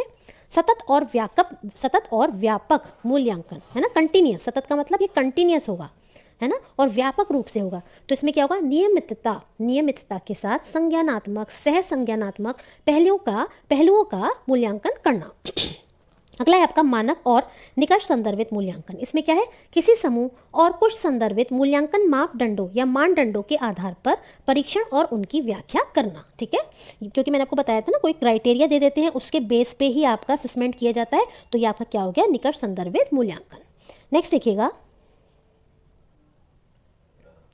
निम्नलिखित में से परीक्षण के किस प्रकार में एक विद्यार्थी के दूसरे विद्यार्थी के कार्य निष्पादन के साथ परस्पर तुलना की जाती है। मुझे उम्मीद है आपने अभी तक लगभग 20 प्रश्न कर लिए हैं, तो आपको शायद कुछ आंसर समझ में आने लग गए होंगे इस वीडियो के। क्योंकि देखिए इसमें क्या कह रहे हैं, एक विद्यार्थी एक स्टूडेंट्स के दूसरे स्टूडेंट्स के साथ हम क्या कर रहे हैं, तुलना कर रहे हैं। तुलना हम किस में करते हैं, मैंने आपको बताया था, परसेंटाइल वगैरह निकाल ली, ग्रेड्स वगैरह हो गई, इस तरह से तुलना करते हैं ना। तो इसका उत्तर क्या होगा, मानक संदर्भित परीक्षण, मानक संदर्भित परीक्षण। ठीक है, इसमें क्या होता है, एक विद्यार्थी के दूसरे विद्यार्थी के कार्य निष्पादन के साथ परस्पर तुलना की जाती है। एक पाठ्यचर्या का परीक्षण एक निश्चित निष्कर्ष जैसे निकष संदर्भित परीक्षण CRT कहते हैं, अथवा एक सामान्य वितरण जिसे NRT या मानक संदर्भित परीक्षण कहते हैं। जैसे एक मानक के संदर्भ में किया जाता है। साधारणतः भारतीय स्कूल पद्धति में हम मानक संदर्भित परीक्षण का प्रयोग करते हैं। किसका प्रयोग करते हैं, मानक संदर्भित आपकी परीक्षण की प्रविधि का प्रयोग करते हैं, जहां परीक्षण के परिणामों का प्रयोग पाठ्यचर्या के 2 सेटों का मिलान करने के लिए किया जाता है। आगे देखिएगा नेक्स्ट प्रश्न, निम्नलिखित में से कौन सा अधिगम निष्पादन परीक्षण का एक उदाहरण है? निम्नलिखित में से कौन सा अधिगम निष्पादन परीक्षण का एक उदाहरण है? तो इसका जो सही उत्तर होगा वो होगा आपका अभिक्षमता परीक्षण। अभिक्षमता परीक्षण, देखिए परीक्षण अधिकतम निष्पादन परीक्षण का एक उदाहरण है। कौन सा? अभिक्षमता परीक्षण।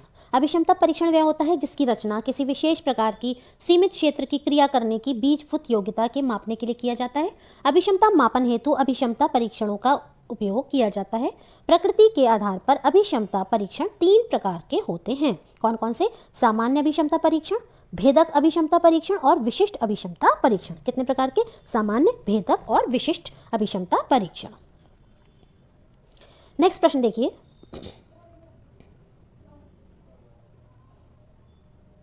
उद्देश्य अनुमान करना अथवा उन व्यक्तियों की पहचान करना है जो किसी खास दिशा में विकसित होने की क्षमता रखते हैं, जिनके किसी विशिष्ट परीक्षण से सर्वाधिक लाभान्वित होने की संभावना है। इस लक्ष्य की प्राप्ति के लिए आप कौन सा परीक्षण करेंगे? तो आप एप्टीट्यूड टेस्ट यानी कि अभिक्षमता परीक्षण करेंगे। इसका उद्देश्य क्या है? यह अनुमान करना अथवा उन व्यक्तियों की पहचान करना जो किसी खास दिशा में विकसित होने की क्षमता रखते हैं, जिनके किसी विशिष्ट परीक्षण या प्रशिक्षण से सर्वाधिक लाभान्वित होने की संभावना है। ठीक है, तो यही आपका अभिक्षमता परीक्षण होता है। यह अनुमान करना अथवा उन व्यक्तियों की पहचान, देखिए मैं आपको बता चुकी। तो इस प्रकार से यहाँ पर जो आपका उत्तर है वो आपका कौन सा है? एप्टीट्यूड टेस्ट या अभिक्षमता परीक्षण। अब देखिए यहाँ पर आपके जो ये टीचिंग एप्टीट्यूड के प्रश्न थे मैंने देखिए करा दिए हैं, आपके 94 प्रश्न करा दिए हैं और मैं आगे भी अपनी नेक्स्ट वीडियोस में लाऊंगी। लेकिन फिलहाल मैं यहाँ पर इतना करवा के अब मैं आपका दूसरा जो आपका MCQs वाला पार्ट है वो मैं लूँगी, शोध, तात्पर्य एवं प्रणाली। इसमें देखिए हम शोध से संबंधित कि शोध का क्या तात्पर्य है, क्या प्रणाली है, उससे संबंधित आपके सभी MCQs को हम करेंगे। तो देखिए अगर आपको मेरी वीडियोस पसंद आ रही हो तो आप चैनल को लाइक एवं सब्सक्राइब कीजिएगा और अपने सुझावों को कमेंट्स के माध्यम से बताने का प्रयास कीजिएगा। धन्यवाद।